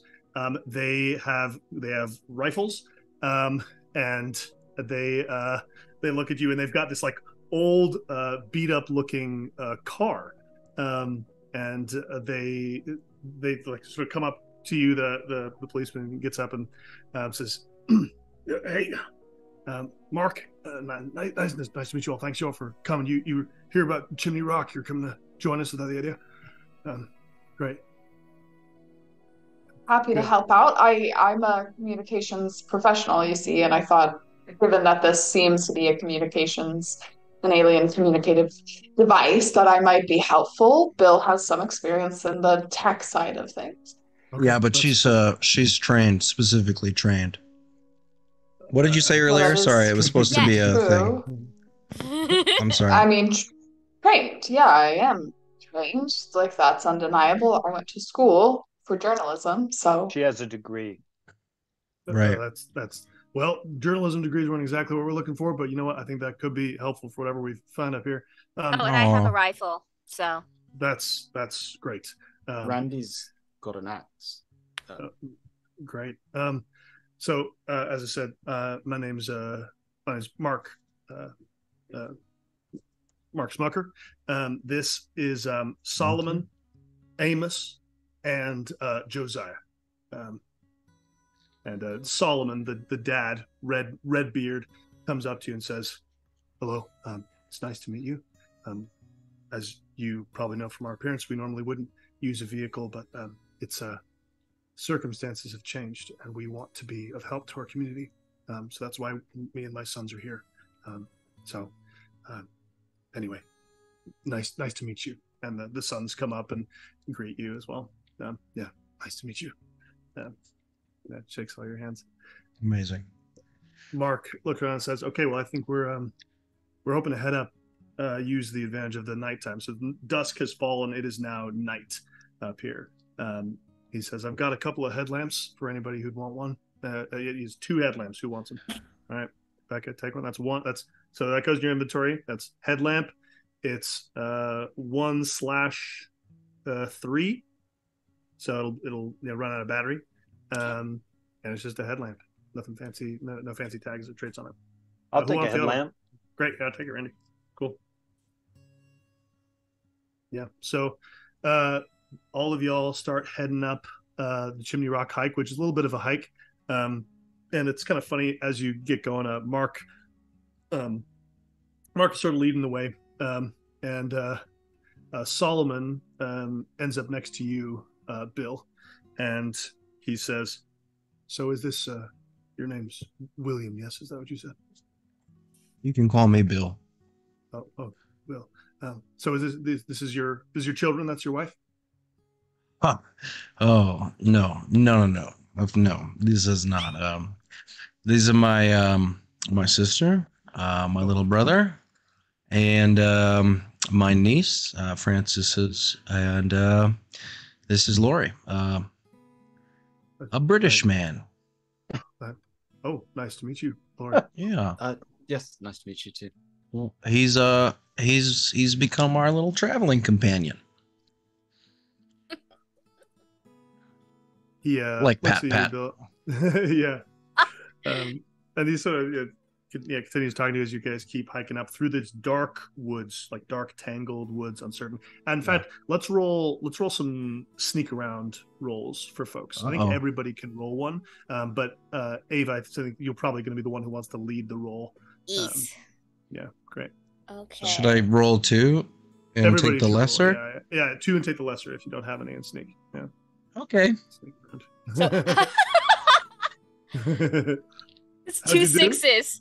Amazing. That's a critical success. Amazing. I rolled a 4. I rolled a 4, my best roll so far. Amazing. Well done. So Lori and Randy did well, and Bill and Francis didn't do as well. So Ava sort of covers most of y'all's failures there. But there is, you do have a couple moments where like Josiah falls on the trail, and there's like a little bit of noise, like maybe even like a gun goes off accidentally, and there's this moment of real terror my gosh, where everyone's like, "Oh no!" Yeah, it's like pretty freaky. But in general, nothing happens. You're able to keep sneaking up pretty well. Solomon asks you, Billy says, "Are you a God-fearing man?"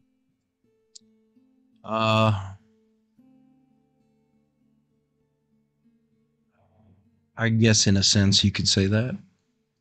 The reason I ask is that I raised my family, my sons, as well as my wife and daughters of my other sons.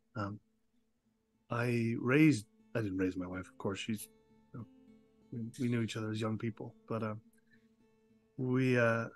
I taught them so much about what the world was going to be, and this has changed everything. And I don't know. I conceded about the vehicle. My sons insisted that we needed to use the vehicle. We had 3 fine horses who we loved very dearly, but we couldn't leave them, and we couldn't bring them. And I don't know. What has it been like? Have you found an answer? What are we supposed to do?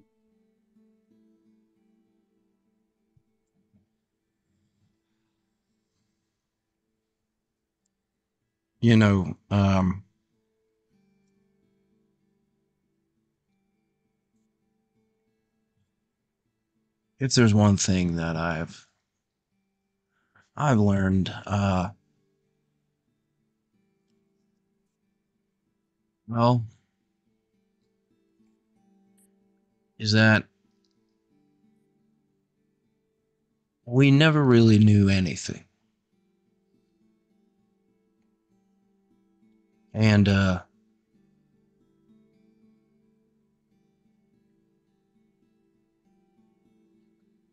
everything that's there, that's on the surface, the things that we think we understand are I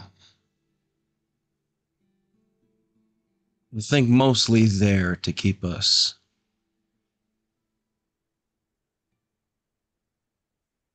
to keep us going on the way things are.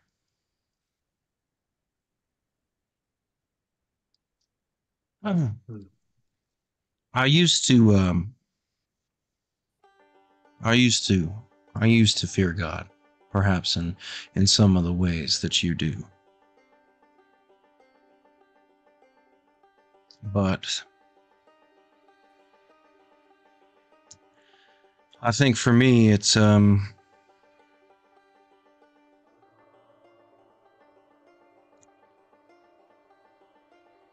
looking for the next one. I'm sure that's not what you wanted to hear, though, is it? I wanted to hear your opinion, your feeling on the matter. Sure. My faith in God is unshaken. I may question some of the ways that I've acted and what I anticipated, but I believe in God. I believe that I don't know. I don't believe that he's the enemy of these things. I don't know if they're his children or perhaps his nieces and nephews. I don't know.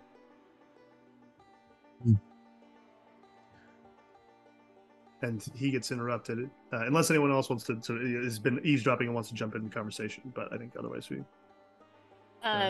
Yeah. Ava was gonna ask Amos and Josiah a quick question. Yeah, sure. Yeah, they're walking behind. Yeah. She's like, just because it's dark, it's scary. She's really nervous, and so she's just gonna say, "So, does this count as your Rumspringa?"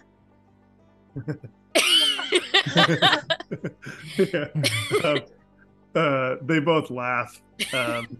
Amos goes, I already did my Rumspringa. Okay. So this is my second, and Josiah's like, yeah, it's totally mine. Oh wow. Oh no. That's what I've been saying. I've been saying that to you. I'm not even saying smacks him on the shoulder. Sorry, I was like, I thought if I didn't say something, I was gonna explode. I am so terrified right now. Yeah, it's freaky. But in a fun way. Yeah, right. And then you all hear ahead of you like a low thrumming. It's not like an active singing. It's just this harmonizing with itself.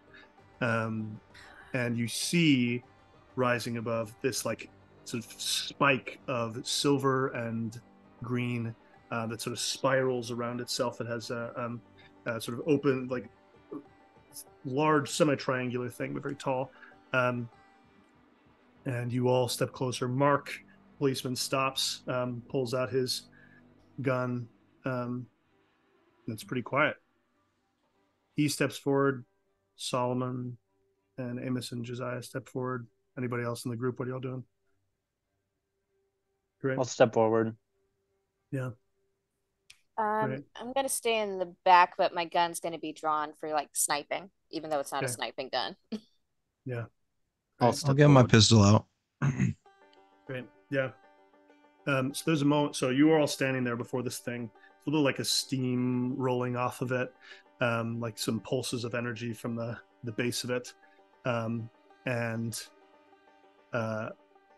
Solomon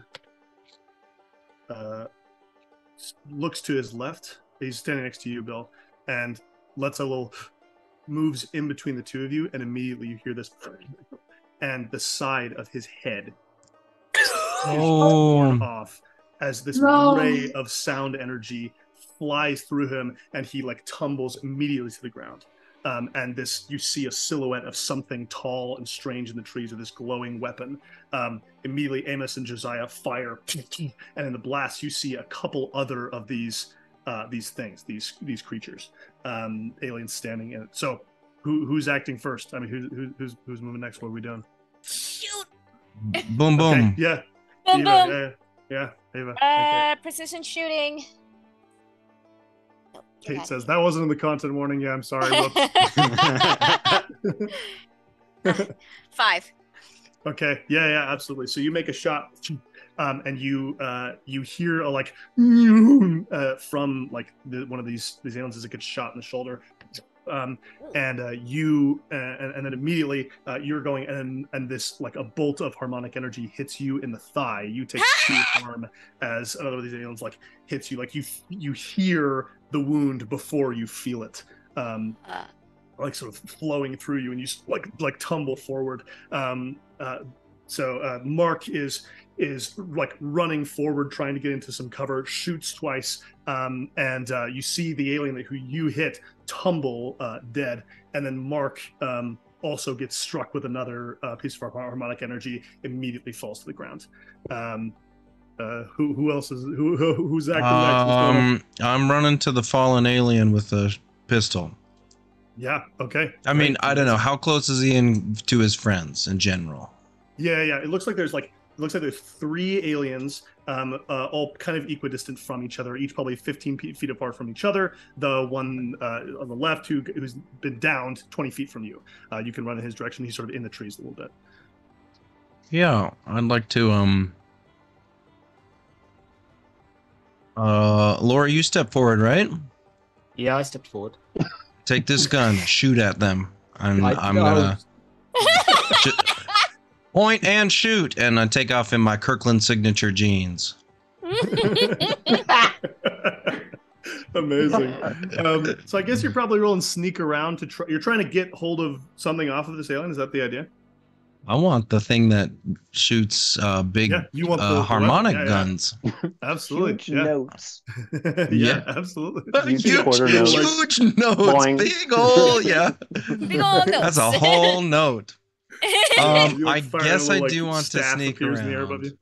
I guess. Yeah. This is insane, but I'm going to do it. You got it, Bill. I used my heroism and I got a 6. Whoa! Okay, heroic. Yeah, you run for absolutely. It's this. Like, there's a bravery. Like, you see your brother run forward toward. Like, there's an alien nearby. He runs to this body, and in the glow, you can see like the silhouette. They're wearing a huge like blank face mask of like a respirator helmet, you assume, so you can't see facial features of any of this creature, but is this lanky like 7.5 foot tall thing, this big long arms with 3 big fingers, and you like pull at and like see this weapon that you pull out, which is this sort of this longish rifle with this big loop that it was holding over its shoulder. It's pretty slim, but and pretty lightweight also, as you pick it up. So you would think it would be like pretty big, but this is gonna be a 2/3 harmonic rifle. So 2/3R. So the R stands for rare, meaning it's difficult to find the whatever you would use to reload this weapon. Had like a little purple light glowing up above it, so I could see it on the ground with the other loot and stuff. Yeah. You know it's a piece of gear. Yeah, exactly. I call it a harmonic rifle. How do we feel about that? Mm-hmm. Yeah, harmonic rifle. That's right. So harmonic rifle 2/3R. Its traits are it's going to be Loud. Just kidding. Yeah. No. Well. Yeah. Sorry, I'm being funny. The traits are loud and dangerous. Yeah. I think we'll see if I regret this, but I think it's 3 harm. Like I think this is a big chunky thing. Wow. But it's using it doesn't require a precision shooting roll. It requires a harmonics roll. And so I think it's sort of the harmonized with alien stuff. And so I think it is a the other tag I'll give it is I guess the trait, the alien trait. And so what that'll mean is that narratively, like there might be unintended consequences for its use, and that you don't understand it fully. So I think that'll be what we'll go with. I hope I don't understand it fully, because that's my heroism trigger. That's your heroism trigger. Yeah, it is. So you're running forward, Lori. You have an action window because you were told to do something by Bill. Do you do anything? No, you don't have to. If I do it, I'm gonna roll a 2 or 3. I mean, you can do whatever you think Lori would do in that moment. I think whatever.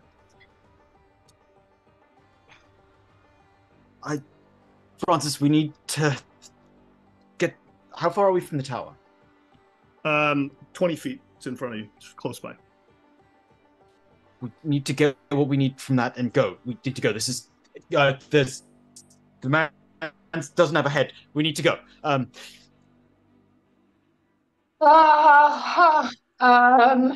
So Frances is a little bit in shock, but she has her baseball bat, which she's carried up with her, and she's going to, yeah, I guess she'll try and run to the alien tag. Okay.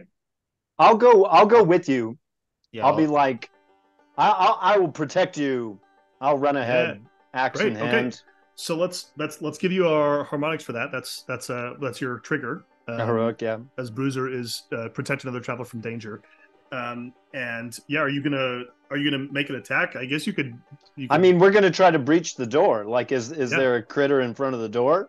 Yeah, no, there's not. Yeah, the door. I mean, we're just trying to get in there. I think I'm gonna like kick the door down like it's a burning building and see if there's someone in there that needs cloven twain. Yeah, I think fight under pressure is probably your role, like fighting with the structure itself, right? I'll use a heroism. Awesome. Ooh. And 3 is my highest. Ooh, gosh, oh, no. Yeah, okay. So you head towards, like, you're trying to pull over this door. It's like sort of unyielding. You don't know where the handle is. Like, you kick at it, you strike it once with the axe, and there's like this, like the resonance not of like harmonics, but just like hitting metal with metal that sort of reverberates through your arm. And another one of these aliens sort of comes towards you, and you hear this cry that seems like somewhat pained or concerned from one of these aliens as he like leaps at you and like tackles you.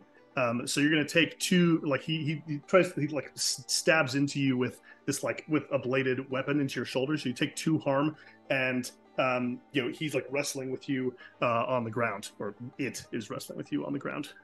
Cool. Yeah, go ahead. I'm closest to Randy in that moment, and I think when she sees them attack her little brother, she does like summon up all her courage and go whack with the baseball bat. Yeah. So fight under pressure roll. I'll use a heroism to get. So I'm rolling 2 die. Oh, that's a 3. Oh no! Dang it. Yeah. So you're moving forward. Trying to make this attack against this creature. This guy's like hitting at you. You'll take 2 harm as like another as he strikes you with. He doesn't strike at you. One of the other ones shoots at you. But if in the window of opportunity from him attacking you, like you get shot. Let's say it strikes over your shoulder, like hits. You feel this like harmonizing, burning energy across your back.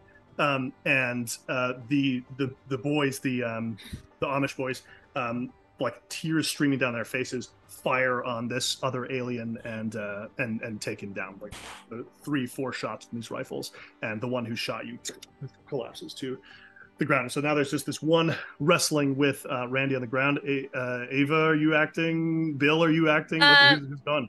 Oh, well, I think the thing with what, Bill? I think the thing with Ava is she got hit in the leg. She's in pain. She's down on the ground. Yeah. And I'm going to use my inadequacy. She sees her mom run for the tower and not to her. And so she's kind of on the ground, just kind of in shock. Like she's not in pain. So she's not like the gun isn't up or anything. So she's no help at the moment. Yeah, absolutely. So yeah, you like, I think in this moment, the alien like pushes Randy down and starts to like stand up, and it's talking. It's like looking at all of you, and there's this sort of like weird uncertainty and maybe pleading in its voice, but like it like points at everyone else. Bill, are you gonna do something with this big gun of yours, or what's your move? I'm gonna shoot it. All right, let's do it. Okay, I would like to experiment with alien technology I don't fully understand. Yeah, get yourself a heroism. And did you mark your heroism, Ava, for your turning it up? Oh yeah. Yeah. That one's for later, not for now, Ava.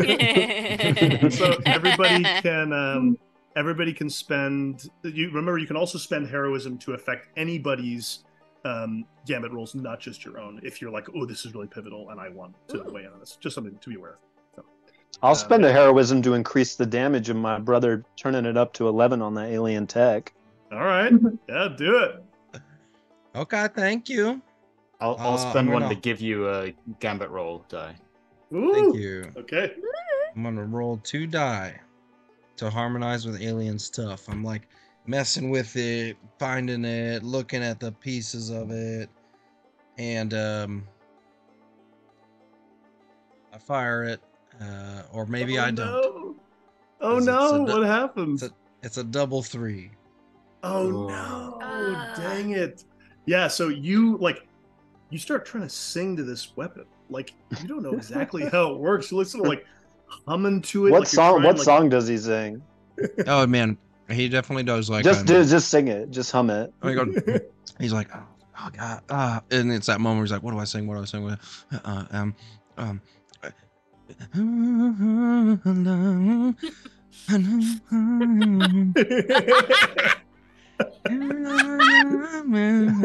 Well, there's like 3-fingered alien hand and like singing Pina Colada is amazing.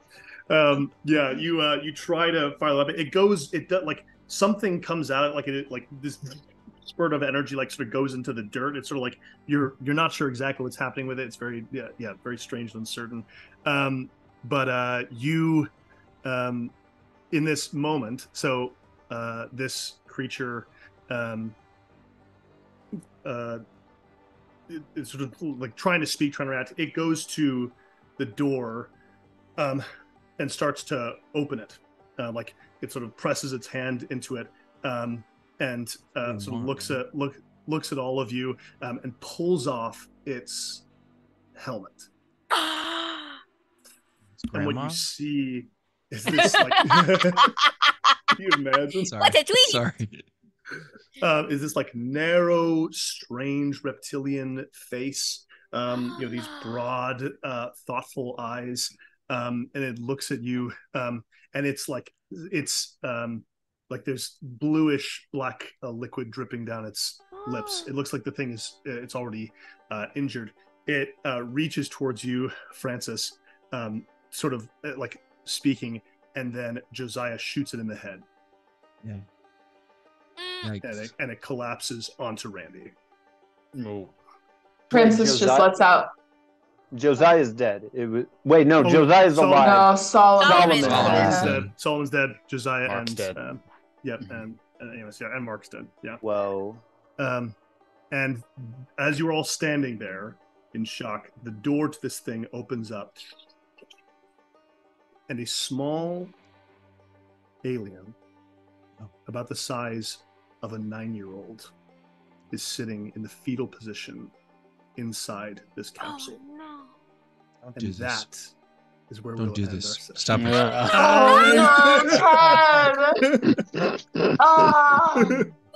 Oh my god. Why would you do this? Family. Oh no. We have no room in this car for one, and two, yikes. We have Quickly, room. you do have 2 cars down the hill. Yeah, we have 2 cars now. Yeah, but now we got like 2 fatherless sons. We got a retired cop. No, he's gone, hasn't he? He's dead. No, he's Mark- dead. Yeah, His Tom's chest dead. got Wait, blown Mark out. got. Mark's dead. Mark Mark Mark got got killed also. capped. Yeah, Mark's Solomon also got dead. capped. So we just Yeah. have like 3 Uh-huh. children. Yep. One of them is an alien, or a small one, maybe a child. Let's not call it a Well, child yet. It's a child. It's a small the size of a alien, 9-year-old. unlike We- you and me. It's We Whittle. might need to It's not kill like it. us. No, We might We're need to not kill it gonna immediately. kill it. We'll see next week. It's We'll see fine. next Amos, week on the Josiah, Last Lori, and Caravan. I can ride in another car with the baby. It's fine. Oh man. Oh, that was fun, everybody. Oh my god. Wait. Was are it? we gonna, Was like, it fun? It was very fun. None of us killed any of the aliens. It was You all didn't. those Amish boys. It's true. It Oh. was Technically, weirdly enough. guilt-free. They still have guns and they're alive, Competence. and they see this baby, right? There's no Yeah, blood on yeah. their hands. No, they- they're Sorry, not. not a child. No. This no. short alien. It's this an short alien. It's a adult little alien, man. It's Stop a calling it child. a child. Baby. It is baby. Wish it was a Amazing. crab instead. Oh, fabulous. Broke into their Thanks. nursery. Good gravy. Oh, Oh, no. man. They were trying to protect their baby. Oh Oh, man. we're They didn't do a very good job. Yeah. Dude. Yeah. They shouldn't have made it look like a radio tower. Oh my god. I'll remind Yeah. you, Lori and Francis, this was your idea. So we could have just been I thought- loading trucks. We could have just been loading cars. Yeah, the decision to bring it up last minute is looking less. No, Like it was Ted- Well, we'll good. see. We'll see. We don't know what else is inside behind besides the small alien. Yeah, exactly. I bet Look- Ted's alternate Gonna was, and you adopt it. open the trunk, and inside the trunk is a small alien. It's a little alien. What, me a railroader? How dare you? Me pushing the narrative I want? I can't believe you'd accuse me of that. Oh my I'm so god. excited. We can't kill it. Oh, that's Oh, great. yeah. Wow. Oh, yeah. Thank you all, everybody. Oh, that was so fun. Yeah, Oh, great, man. great play. Really cool. So now we have finished this region. You know, you're going to get out of this detour. Did a little detour you did. That'll be fine. I'm curious if we have a sense. It sounded like we're leaning towards of the 2 regions. There's Penn's Woods or Allegheny, the Allegheny Army, or Weird Virginia. It seems like we're leaning towards Weird Virginia. Is that the feel? Or I think so. yeah, Virginia. yeah, Weird Then you're Virginia. weird. It's too tempting to pass up. I think it's. Oh yeah. Yeah. Yeah, no, we're not gonna do How it. weird We're not gonna is go it? to war. I watched Annihilation. I know what to expect. Yeah, yeah. Just That weird sounds bears fun. and That sounds lighthouses. fun. Cool. Yeah. Oh, very fun. Yeesh. Cool. Well, yeah. Sorry, everybody. Does That's it pretty require intense. more supply to bring them with us? Yeah. So they will. Yeah. You'll have to spend supply for them. You'll also be having 1 fuel for each car, but also having other people in your group. For every 2 people, you can take another supply or fuel seeking action. So they help gather stuff. Baby We can send the boys off to search. Yeah, for- exactly. Yeah, they can do stuff. Boys. Um, I'm excited yeah. for And, the and, like, and does baby love alien quadrangle. count? yeah, What? love quadrangle between Lori, Josiah, Huh? Ava, Amos? and the baby alien. Oh, Yeah, the baby alien. Yeah. We'll see if the little baby alien has any game. No, you're gonna keep when it gets out of the fetal position. And by baby alien, I mean small alien creature. Small 9-year-old. and 9-year-old. protect It's it. not a baby. It's a the baby. size of 9-year-old. It's the size of a 9-year-old. It's baby. Oh. Because these things are tall. Yeah, it's true. Just as long as we anyway. get the facts straight, that's all. Have an expert. We need to talk to an expert. Take it to an expert. Yeah. No, exactly. they're gonna Someone who's protect it. trained. Yeah, someone who is trained in discerning the facts. Okay. Yes. Yeah. How far away is Area 51? Farther than Colorado. It's near California. Yeah, Bill has a lot of great information about that. Okay. Yeah. Oh, I'm sure he does. Wonderful. So we'll be joining next week for anything. For doing our next session. I'm really excited about it. I think we've only got we've had more folks in chat as this has been going on. We sort of trickled down a little bit. If there is anybody, if we want like any last minute questions about the Kickstarter, any like Q&A things, I'm not sure. Kate, if you've got anything you want to ask, or if anybody will give a minute for that. Otherwise, while people are thinking, if there's anybody who has a question, announcements. We'll be doing this next week. The Kickstarter continues to run. Are there any upcoming streams for Ghostlight we should be aware of? It's a little summer, so it's a little bit slower. I don't think so. Oh, right now, Yeah. Cool. Lots of stuff to watch on YouTube. Lots of cool stuff. Yeah, the Marvel stream that just finished. And the Spire, The City Must Fall, which was really wild. So Kate asks, how does heroism work now exactly? I'm still not clear on that. So basically what should happen, we're still trying to get used to it. The idea is that what you should do is when you declare an action, when we're like, okay, I'm going to do this thing, you should try and link it to whatever your heroism trigger is that might be done with it. So you might say, I'm going to sit here, I'm going to like Ben was like, I'm going to protect you. And so like that, the idea is that at the table, you're just going to reach across, grab a token and say, I'm going to protect you. And like, boom, you're doing it. It doesn't even have to be necessarily associated with a role. It's just like, if you narratively do the thing, you get a heroism token. And so the idea is that you should declare it when you do it. Obviously, like we can remind each other, and that's not a big deal. But then you can spend it at any point to, as we know, find a useful item, add a die to a gambit roll, or increase the harm that you deal during an attack. So yeah, that's the general vibe there. Any clarification questions on it? What if you declare it and fail the roll? Well, that is a good question that I think we actually don't have fully defined in the rules. I'm curious what you think. So Ben, you declared that you were going to increase harm, and then the roll failed. How do you feel? Honestly, heroism feels kind of easy to get. Yeah, so I didn't feel like I had missed out, because for me it's like choose violence. That's because of the bruiser imprint, or like protect someone. But also, like, if I really wanted to get more heroism, I could just be like, my inadequacy is affecting me this round. I'll have a heroism for later. So it seems like it comes and goes. It's kind of like mana in a way. Yeah. I think if you're playing your character, it's really easy to get. That's the dream. That's the idea. Do you have a thought, Jamie? Yeah. I have another clarifying question as far as stacking heroism goes. So we can like increasing harm, limiting 2 per gambit for adding die to a gambit roll. Like I had 2 heroism for most of our session today. Like could I have something I have 0 in just been like, I'm spending 2 to get 2 dice to Yeah, I think there's a situation where everybody could have the whole team could have full heroism, and like, Ava is going to make the final shot that's going to save the world, and everybody could spend 6 heroism and she could roll 28 die. Like that's total dice. That's totally fine.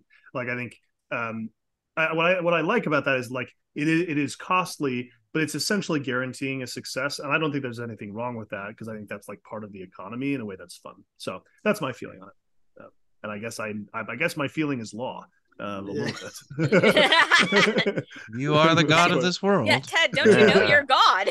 God, a really weird world. Anyway, some fabulous moments that night. I love this family dynamic. It's so fun.